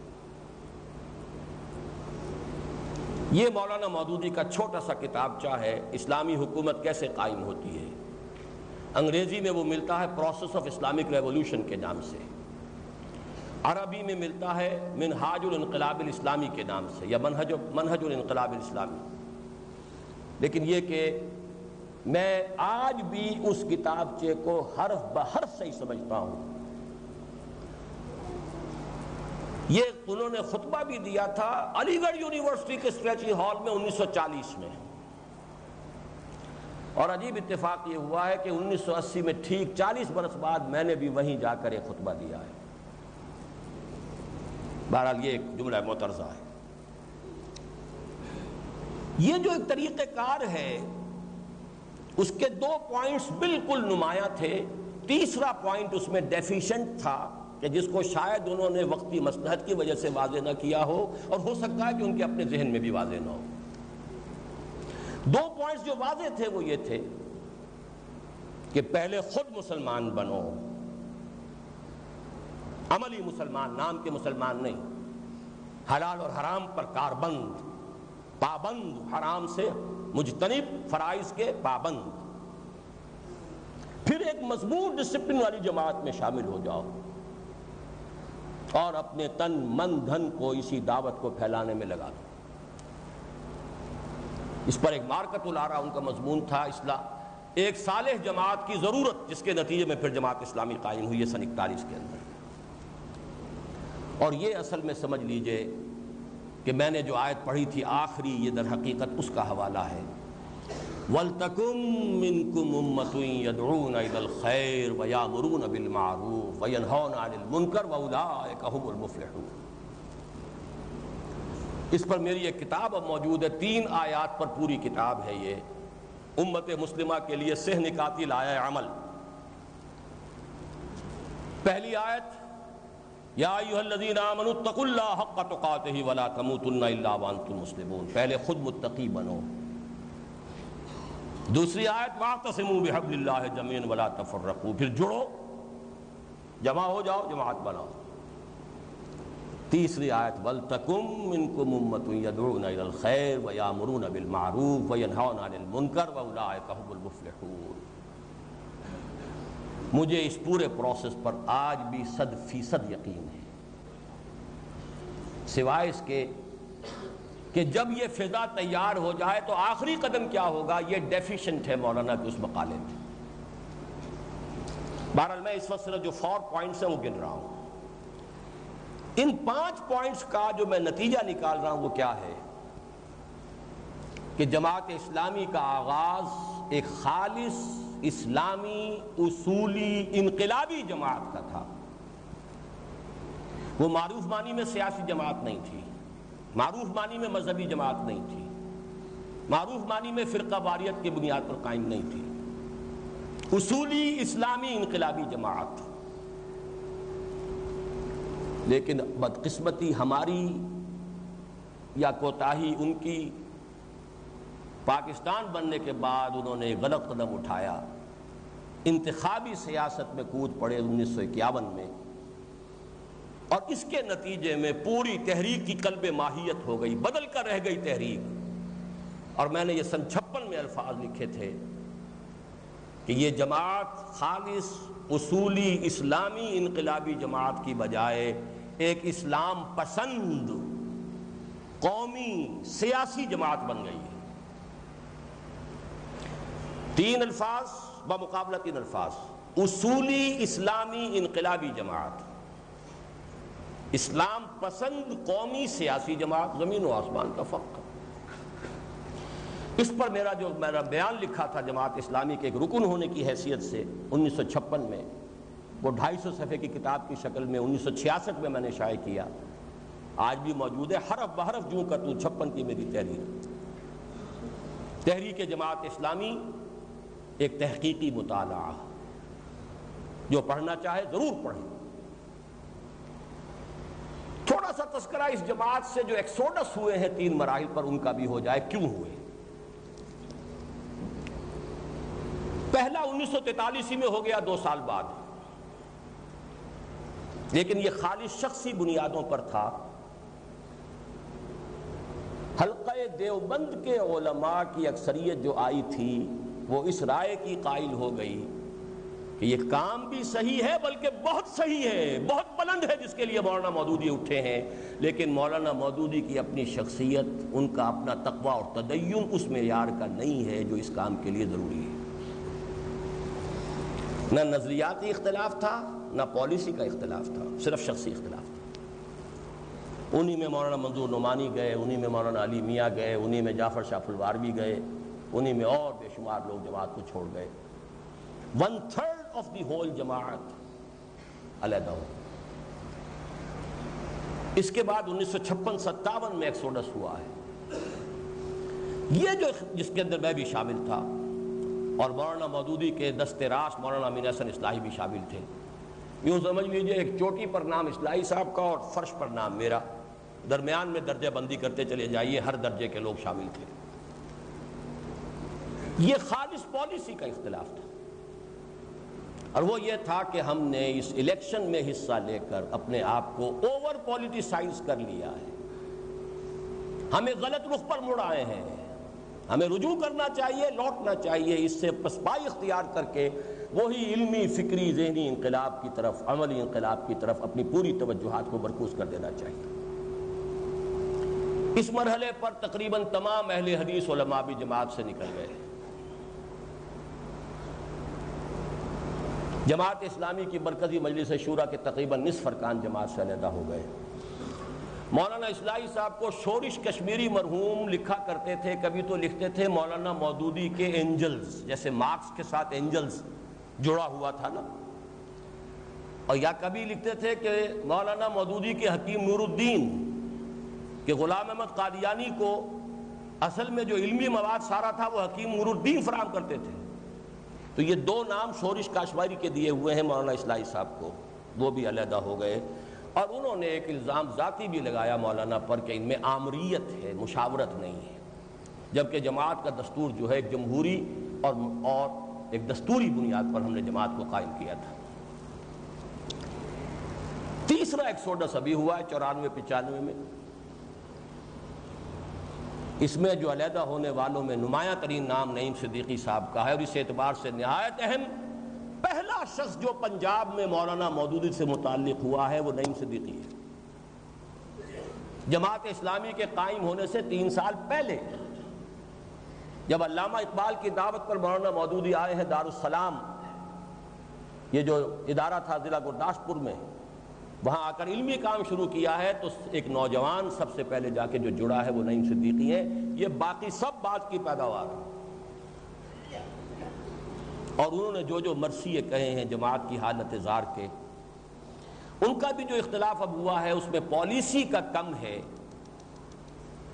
خاص طور پر قاضی حسین احمد صاحب اور ان کی جو بھی ریسنٹ الیکشنز کے اندر جو رقیق قسم کی حرکات بقول ان کے کی گئی ہیں، جو مبتذل قسم کی حرکتیں کی گئی ہیں، جس نے پہلے ہی ایسی کون سی تھی، اپنی آبرو پر شب کی منتوں نے تو کھودی رہی صحیح، ساری عزت کا بیڑا غرق کر دیا ہے، اور اس سے بھی بڑھ کر یہ کہ مالیاتی سکینڈلز وہ کہتے ہیں کہ کروڑوں روپے کا مسئلہ ہے۔ اس حلقے کے اندر یہ بات عام کہی جا رہی ہے کہ پہلے نواز شریف سے بھی 10 کروڑ لیا تھا، پھر منحرف ہوئے، پھر حکومت سے 10 کروڑ لے کر جو ہے اپنا علیحدہ مارکس قائم کیا۔ واللہ عالم، میں صرف جو ہے ان کی ترجمانی کر رہا ہوں۔ اور اس میں سمجھ لیجئے کہ بہرحال ان کا کنونشن ہوا ہے، انہوں نے ایک جماعت بھی بنا لی ہے، اس کا پہلے نام تھا تحریک فکر مودودی، اور اب جو ہے وہ تحریک اسلامی کے نام سے جمع ہو چکے ہیں، اور جتنے وہ آئے ہیں اس میں اس سے زیادہ وہ ہیں جو آنے کو تیار بیٹھے ہیں۔ ابھی اندر بھی اس حلقے کی جو ہے وہ بہت کافی ان کے ہم خیال لوگ موجود ہیں۔ خروج کے نتیجے میں کیا ہوتا رہا اس کو بھی ایک منٹ دیکھ لیجئے۔ پہلے مرتبہ جو علیحدہ ہوئے ان کے اکابر تبلیغی جماعت میں چلے گئے، مولانا علی میاں بھی چلے گئے، مولانا نعمانی بھی چلے گئے، باقی لوگ اپنے اپنے طریقے پر کسی کام میں لگ گئے۔ دوسرے مرحلے پر 56-57 میں جو اختلاف ہوا، پہلے بہت کوششیں ہوئیں کہ ایک جماعت سازی ہو جائے، جماعت بن جائے، مولانا اصلاحی صاحب نے بھی بڑی کوششیں کی، ناکامی ہوئی۔ لیکن ایک نوجوان اس وقت تھا، اب وہ بوڑھا ہو گیا ہے، جو آپ کے سامنے بیٹھا ہے، آپ سے بات کر رہا ہے، اس نے اپنی اس جد و جہد کو برقرار رکھا، اور پھر 1975 میں تنظیم اسلامی قائم کی۔ اس میں جماعت سے علیحدہ ہونے والے لوگوں کی تعداد بہت کم ہے، یہ ساری ایک نئی اپنی دنیا آپ پیدا کر اگر زندوں میں ہے۔ میرے اپنے درس قرآن، میری اپنی تقاریر، اپنی تحریروں کے نتیجے میں جو جمع ہوئے ہیں، لیکن میرا موقف یہ ہے کہ میں اسی اصل تحریک جماعت اسلامی کا تسلسل ہوں، میں اسی کی طرف اپنے آپ کو منسوب کرتا ہوں کہ ڈیویشن سے پہلے کی جماعت جو تھی میں اس کے ساتھ متفق ہوں، اور اسی نہج کے اوپر کام کر رہا ہوں، یہ میرا دعویٰ ہے۔ تیسرے، جیسا کہ میں نے عرض کیا، وہ پہلے تحریک فکر مودودی کے ذریعے کے نام سے، اور اب وہ تحریک اسلامی کے نام سے جمع ہو گئے ہیں۔ اور پچھلے دنوں اصل میں میرے چھوٹے بھائی برادر اقتدار احمد کا جب انتقال ہوا ہے تو ایک اتفاقی طور پر عجیب سی صورت پیدا ہو گئی۔ قاضی حسین احمد صاحب بھی آئے تعزیت کے لیے، اور نعیم صدیقی صاحب بھی آ گئے، دونوں بر وقت پہنچ گئے ایک ہی وقت پر۔ تو میں نے اس وقت بھی سورہ انفال کی آیت پڑھی تھی کہ لو تواعدتم لاختلفتم فی المیعاد، اگر آپ پہلے سے طے کر کے آتے کہ ایک ہی وقت میں جانا ہے تب بھی کچھ نہ کچھ آگا پیچھا ہو جاتا، لیکن یہ جو اللہ نے آپ کو جمع کر دیا ہے، تو پھر وہ ایک فوٹو بھی چھپ گیا جس میں درمیان میں بیٹھا ہوں، میرے بائیں ہاتھ مولانا نعیم صدیقی صاحب ہیں، دائیں ہاتھ قاضی حسین احمد صاحب ہیں، وہ چھپ گیا تھا ندائے خلافت میں۔ بہرحال یہ جو تینوں دھڑے ہیں، ان کے مابین کیا چیز قدر مشترک ہے، کیا مابہل اختلاف ہے، اس کو نوٹ کر لیجئے کہ یہ اب ایک لڑی کے 3 ہو گئے نا دھاگے۔ جمعیت العلماء اسلام کی لڑی کے 3 دھاگے، جمعیت علماء پاکستان کی لڑی کے دھاگے، جمعیت اہل حدیث کے لڑی کے دھاگے، لیکن یہ کہ اس لڑی کے جو 3 دھاگے ہیں ان میں کیا مشترک ہے؟ نمبر 1، دین کے ہماگیر تصور کے وہ ایک مکمل نظام زندگی ہے جو اپنا استیلاء چاہتا ہے، مکمل کنٹرول چاہتا ہے، نو پارشل الیجینس، ٹوٹل الیجینس ٹو اسلام۔ اور نمبر 2، فرائض دینی کا تصور کہ اللہ کے دین کو غالب کرنے کی جد و جہد کرنا ہر بندہ مومن کا فرض عین، نہیں کرتا ہے تو قانونی مسلمان شمار ہو سکتا ہے، مومن نہیں شمار ہو سکتا۔ اس پر ہم سب متفق ہیں۔ اساسی طریقہ کار جہاں تک اسلامی حکومت کیسے قائم ہوتی ہے میں ہے، اس پر سب کا اتفاق ہے، یعنی پہلے خود مسلمان بنو، پھر معاشرے اور ریاست کو مسلمان بنانے کے لیے ایک منظم جماعت میں شامل ہو کر تن من دھن سے کوشش کرو، اس میں کوئی اختلاف نہیں۔ اس میں بھی کوئی اختلاف نہیں کہ یہ سارا کام قرآن کی بنیاد پر ہونا چاہیے۔ ایک بات نوٹ کر لیجئے، مولانا مودودی ایک بہت بڑے مصنف تھے، مفکر تھے، ان کی بعض علمی تعبیرات، بعض علمی آراء اس سے اختلاف ہو سکتا ہے، لیکن میں اس وقت جماعت اسلامی کی بات کر رہا ہوں، مولانا مودودی کی بات نہیں کر رہا۔ ایک شخص نے ہزاروں صفحے لکھے ہیں، اس میں کیا کیا لکھا ہے، اس میں کچھ چیزوں سے اختلاف ہو سکتا ہے، مجھے علامہ اقبال کی بات چیزوں سے اختلاف ہے، یہ تو ایک علیحدہ بات ہے بالکل۔ اختلاف تو ہم صرف ایک شخصیت ہے جس سے نہیں کر سکتے، اور وہ محمد الرسول اللہ صلی اللہ علیہ وسلم۔ باقی ابو بکر سے بھی اختلاف ہو سکتا تھا اور ہوا تھا۔ حضرت عمر نے فرمایا تھا کہ نہیں، یہ مانعین زکوٰۃ کے خلاف جہاد نہ کیجیے، قتال مت کیجیے، رائے دی تھی۔ اختلاف حضرت عمر کے زمانے میں ہو گیا تھا، مفتوحہ ممالک کی زمینوں کا کیا مسئلہ ہونا چاہیے، بہت دیر تک جھگڑا چلتا رہا، اختلاف تو ہو۔ تو علمی مسائل، تعبیرات، تشریحات، اس سے قطع نظر جو اصل تحریک ہے، میں نے 2 پوائنٹس آپ کو گنوا دیے ہیں۔ ایک یہ کہ دین کا تصور اور فرائض دینی کا تصور، یہ قدر مشترک اساسی طریقہ کار جس کی ایکسپوزیشن جو ہے وہ اسلامی حکومت کیسے قائم ہوتی ہے نامی پمفلٹ میں متفق علیہ، جس کی شرح کیا ہے کہ پہلے خود مسلمان بنو، حلال اور حرام پر کاربند ہو، پھر جڑو، طاقت بنو، اور یہ طاقت اب استعمال ہوگی دین کو غالب کرنے کی۔ البتہ یہ دین کے غلبے کے لیے آخری کیا قدم ہوگا، یہ ہے بنائے نزاع ہمارے مابین، اور وہ کیا ہے؟ الیکشن۔ تنظیم اسلامی کا موقف اس اعتبار سے سخت ترین ہے کہ الیکشن سے کچھ حاصل نہیں ہوگا، میں تفصیل بعد میں عرض کروں گا۔ تحریک اسلامی نعیم صدیقی صاحب کی زیر قیادت بھی تقریباً تائب ہو چکی الیکشن سے۔ البتہ جماعت اسلامی، اگر اس کی تعبیر میں کروں، یعنی قیادت میں قاضی حسین احمد اینڈ کو، اور عام ان کے کارکن جو اسی سیاسی دور میں جن کی بھرتی ہوئی ہے، وہ اس پر عازم ہیں، جازم ہیں کہ الیکشن میں حصہ لینا، دین تو ہے ہی نام اس کا۔ اب ذرا چند منٹوں میں سمجھ لیجئے کہ میرا اور تنظیم اسلامی کا اب تک کا موقف کیا ہے الیکشن کے بارے میں۔ پہلی بات یہ ہے کہ ہمارے نزدیک تاریخ انسانی میں آج تک کوئی انقلاب، اور انقلاب سے مراد ہے پولیٹیکو سوشو اکنامک سسٹم میں کوئی بنیادی تبدیلی انتخابات کے ذریعے سے نہیں آیا۔ یہ ہسٹوریکل پروف ہے۔ نہ امام خمینی کی حکومت بن سکتی تھی ایران میں انتخابات کے ذریعے سے، اور نہ معاذ اللہ معاذ اللہ معاذ اللہ محمد الرسول اللہ مدینے کے اندر اور پھر عرب کے اندر اسلامی حکومت قائم کر سکتے تھے انتخابات کے ذریعے سے۔ یہ میں نے 1400 برس کے فصل سے 2 مثالیں دے دی، درمیان میں گیپ جو ہے آپ فل کر لی۔ ہمارے نزدیک الیکشن ہوتے ہیں کسی قائم نظام کو چلانے کے لیے، بدلنے کے لیے نہیں۔ امریکہ میں ڈیموکریٹس اور ریپبلکنز ہو، نظام جو ہے وہاں کا اس پر وہ متفق ہے۔ باریک سا فرق ہوگا، کوئی ٹیکسیشن پالیسی کا ہوگا، کوئی ہیلتھ پالیسی پر بہت پچھلے دنوں چکر چل رہا تھا، یہ ہوگا، لیکن نظام پہ وہ متفق ہے۔ انگلستان میں لیبر ہو، کنزرویٹو ہو، نظام پر ان کا اتفاق ہے۔ امیگریشن پالیسی پر اختلاف ہو سکتا ہے، ٹریڈ یونین پالیسی پر اختلاف ہو سکتا ہے، تھوڑا جزوی۔ الیکشن ہوتے ہیں کسی نظام کو چلانے کے لیے، بدلنے کے لیے نہیں۔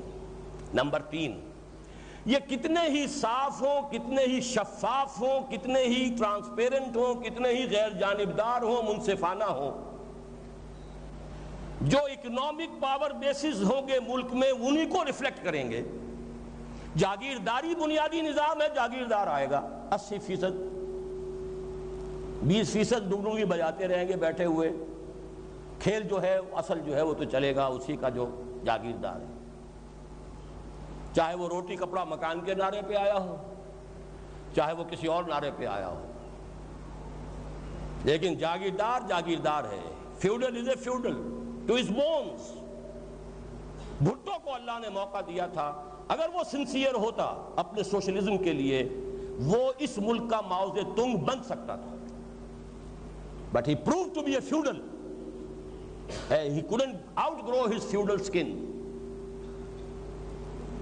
لہذا اب بھی جب بھی الیکشن ہو جائیں آپ پھر کر لیجئے، ابھی اب پھر ہو رہی ہے انٹرم کے 2 کے انتخابات کے نتیجے آپ نے دیکھ لیے، کچھ نام بدل جائیں گے، کچھ چہرے بدل جائیں گے، بات وہی کی وہی رہے گی۔ ایک بہت بڑے جاگیردار کا پوتا آپ کا صدر ہے، سر جمال خان لغاری کا پوتا ہے۔ ایک بہت بڑے جاگیردار تمندار کی پوتی آپ کی وزیر اعظم ہے، سر شاہ نواز بھٹو، دونوں سروں کی اولاد ہے۔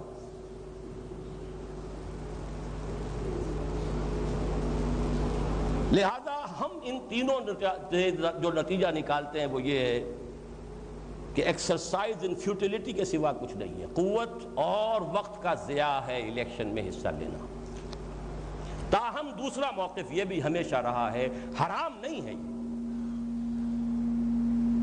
اس پر آپ کو ریکارڈ میں یاد ہوگا کہ میں نے مولانا صوفی محمد صاحب سے اپنی ملاقات کا کئی مرتبہ تذکرہ کیا، جو مالاکنڈ کی نفاذ شریعت تحریک کے قائد ہیں، کہ ان کا چونکہ فتویٰ یہ ہے کہ الیکشن میں ووٹ دینا حرام، الیکشن لڑنا حرام۔ میں ان کے پاس حاضر ہوا، دیر میں بہت دور جگہ ہے، وہ میدان نام کا ایک علاقہ ہے، میں وہاں پہنچا ان سے ملنے کے لیے کہ مولانا میرا اس سے اتفاق ہے کہ اس کا فائدہ کچھ نہیں، دین ادھر سے نہیں آ سکتا، لیکن آپ اسے حرام کہہ رہے ہیں تو اس کے لیے دلیل بہت وزنی چاہیے، علماء کا کنسنسس حاصل کرنا چاہیے، اپنی دلیلیں ان کے سامنے پیش کیجئے۔ میں بہرحال اسے حرام نہیں کہہ سکتا، تو میں نے کبھی بھی اسے حرام قرار نہیں دیا۔ دوسرے یہ بھی میں ہمیشہ کہتا رہا ہوں، جو لوگ خلوص کے ساتھ قائل ہیں کہ اس ذریعے سے کوئی تبدیلی آ سکتی ہے، اسلام آ سکتا ہے، وہ لازماً اس میں کام کریں اور منظم ہو کر کام کریں، ڈسپلن میں آ کر کام کریں۔ اور نمبر دو یہ کہ کوشش کریں کہ الیکشن میں حصہ لینے والے تو ایک پلیٹ فارم پر آ جائیں۔ اسلام کو آپ نے اگر ایک پارٹی ایشو بنا ہی لیا ہے تو کم سے کم دو پارٹیاں تو بنے، کہ ایک طرف پولرائزیشن ہو جائے، کہ ایک طرف سیکولر ذہن کلیئر ہو اور ایک طرف مذہبی ذہن کلیئر ہو۔ اگر وہ مذہبی کیمپ 5 حصوں میں بٹا ہوا ہوگا تو یہ ہے کہ دن بدن جو ہے عزت کا دھیلا ہو رہا ہے، کوئی حیثیت ہی نہیں رہی۔ بیانات کچھ چھپ جاتے ہیں کچھ مولویوں کے، لیکن دن بدن ہم دیکھ رہے ہیں کہ علماء کی گرفت جو ہے ڈھیلی سے ڈھیلی ہوتی چلی جا رہی ہے، اور یہ سارا نتیجہ ہے اس غلط حکمت عملی کا۔ اب اس کے ساتھ ساتھ میری ایک آفر ہے جو میری تقریر کا اب آخری نقطہ ہے۔ میں یہ آفر مسلسل کرتا رہا ہوں، اگر جماعت اسلامی انتخابات سے تائب ہو جائے تو میں اور میری تنظیم اس میں مدغم ہو جائیں گے، شامل ہو جائیں گے۔ آپ پوچھ سکتے ہیں کہ تم اپنے بارے میں فیصلہ کر سکتے ہو، اپنی تنظیم کے بارے میں کیسے کہہ سکتے ہو؟ میں کہہ سکتا ہوں اس لیے کہ میری تنظیم بیعت کی بنیاد پر قائم ہے، اور جماعت اسلامی میں شامل ہونے کا میرا حکم ہرگز کوئی حرام کام کا حکم نہیں ہے، لہذا وہ اپنی بیعت کی بنیاد پر پابند ہے کہ اگر میں فیصلہ کرتا ہوں تو انہیں شریک ہونا ہوگا۔ اس کے کچھ عرصے کے بعد پھر میں نے اس میں اور نرمی کی، اس لیے کہ جماعت اسلامی سے نکلے ہوئے ایک اور صاحب نے، بلکہ نکالے گئے تھے وہ، انہوں نے کہا 25 برس کے لیے طے کر لے جماعت کے الیکشن میں نہیں جائیں گے۔ میں نے کہا چلیے یہ بھی طے ہو، میری زندگی تو 25 برس کیا، 10 برس بھی اس وقت کی بات کہہ رہا ہوں، اگر ہو جائیں تو بہت ہے، لیکن یہ کہ بہرحال 25 برس کا طے کر لے تو میں اپنی جماعت کو مدغم کر دوں گا۔ اب میری آفر کیا ہے؟ اس وقت میں ایک درجہ اور نیچے اترا ہوں اور میں اتمام حجت کر رہا ہوں آخری مرتبہ۔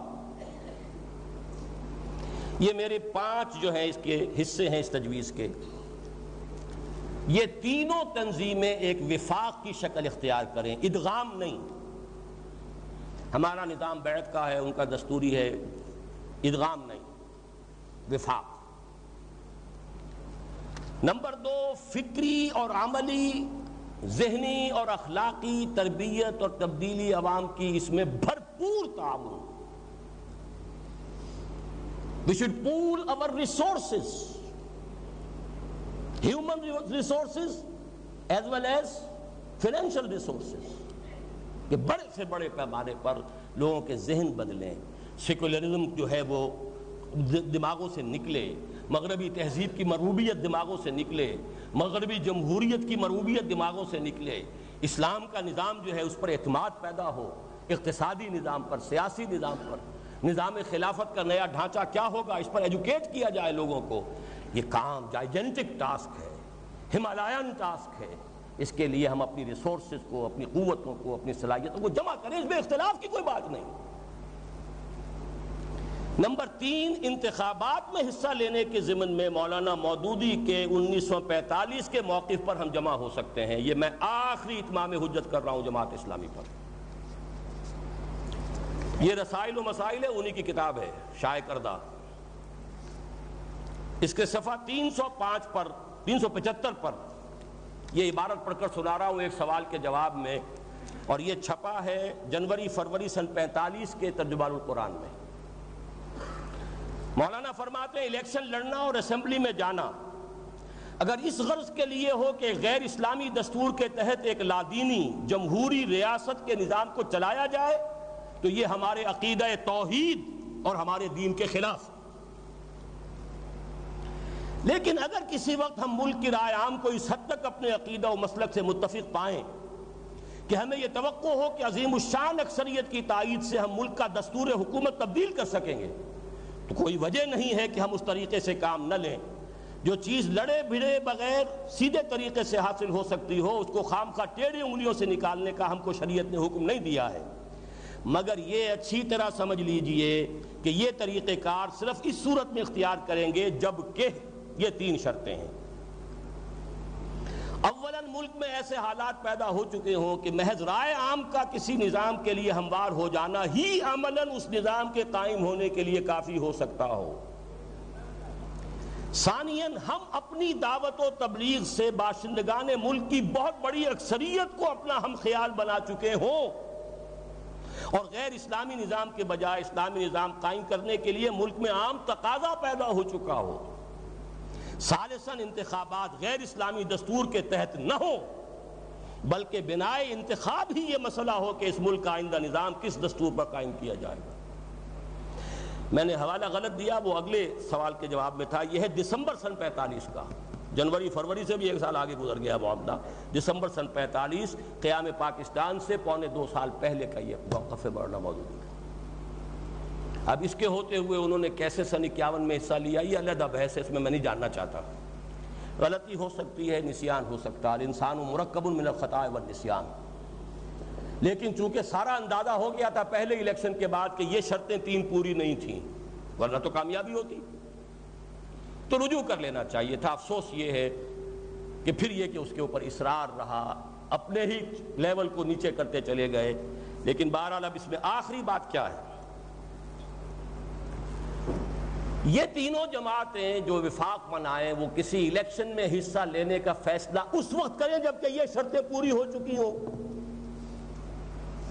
یہ شرطیں حجت ہے جماعت اسلامی پر بھی، یہ شرطیں حجت ہے تحریک اسلامی پر بھی. وہ تو ہے ہی تحریک فکر مودودی اصلاً، اور اس کو میں بھی تسلیم کرتا ہوں کہ صحیح ہے. جھگڑا کائے کا رہ گیا؟ اب جھگڑا یہ ہے کہ یہ اسسمنٹ کون کرے گا کہ فضا تیار ہو گئی کہ نہیں ہو گئی، واقعی یہ حالات پیدا ہو چکے یا نہیں، حقیقت میں یہ شرائط پوری ہو گئی یا نہیں. اس کا فیصلہ میں یہ تجویز دے رہا ہوں کہ تینوں جماعتوں کی ایک مشترک مجلس مشاورت قائم کی جائے. میں اس میں 50% ریپرزنٹیشن جماعت اسلامی کو دینے کو تیار ہوں. 25% نہیں صاحب کی کل کی پیدا شدہ جماعت جو ابھی جماعت کہلانے کی حقدار بھی نہیں ہے حقیقت میں، لیکن میں انہیں اپنا بزرگ مانتا ہوں نعیم صدیقی صاحب کو، صرف 25% پر میں خود قناعت کرنے کے لیے تیار ہوں. یہ جو مجلس مشاورت ہو اگر اس کی 2/3 اکثریت فیصلہ کر دے کہ یہ شرائط پوری ہو گئی اور ہر جماعت کی بھی کم سے کم نصف تعداد اس میں شامل ہو، یہ نہ ہو کہ 2 جماعتیں مل کے 2/3 کر دیں تو تیسری تو گئی پھر LBW. ہر جماعت کی بھی نصف، لیکن ٹوٹل کا 2/3، اس کے بعد الیکشن میں حصہ لیں.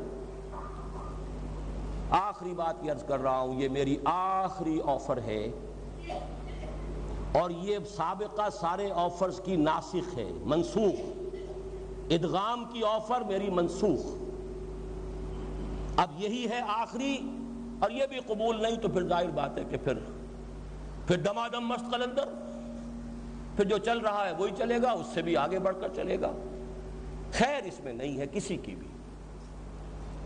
اسی جملے پر میں اپنی گفتگو کا اختتام کر رہا ہوں. اللہ کا شکر یہ ہے کہ میں نے 1:30 بجے تک آپ سے وقت مانگا تھا اور اس میں میں نے اپنی بات مکمل کر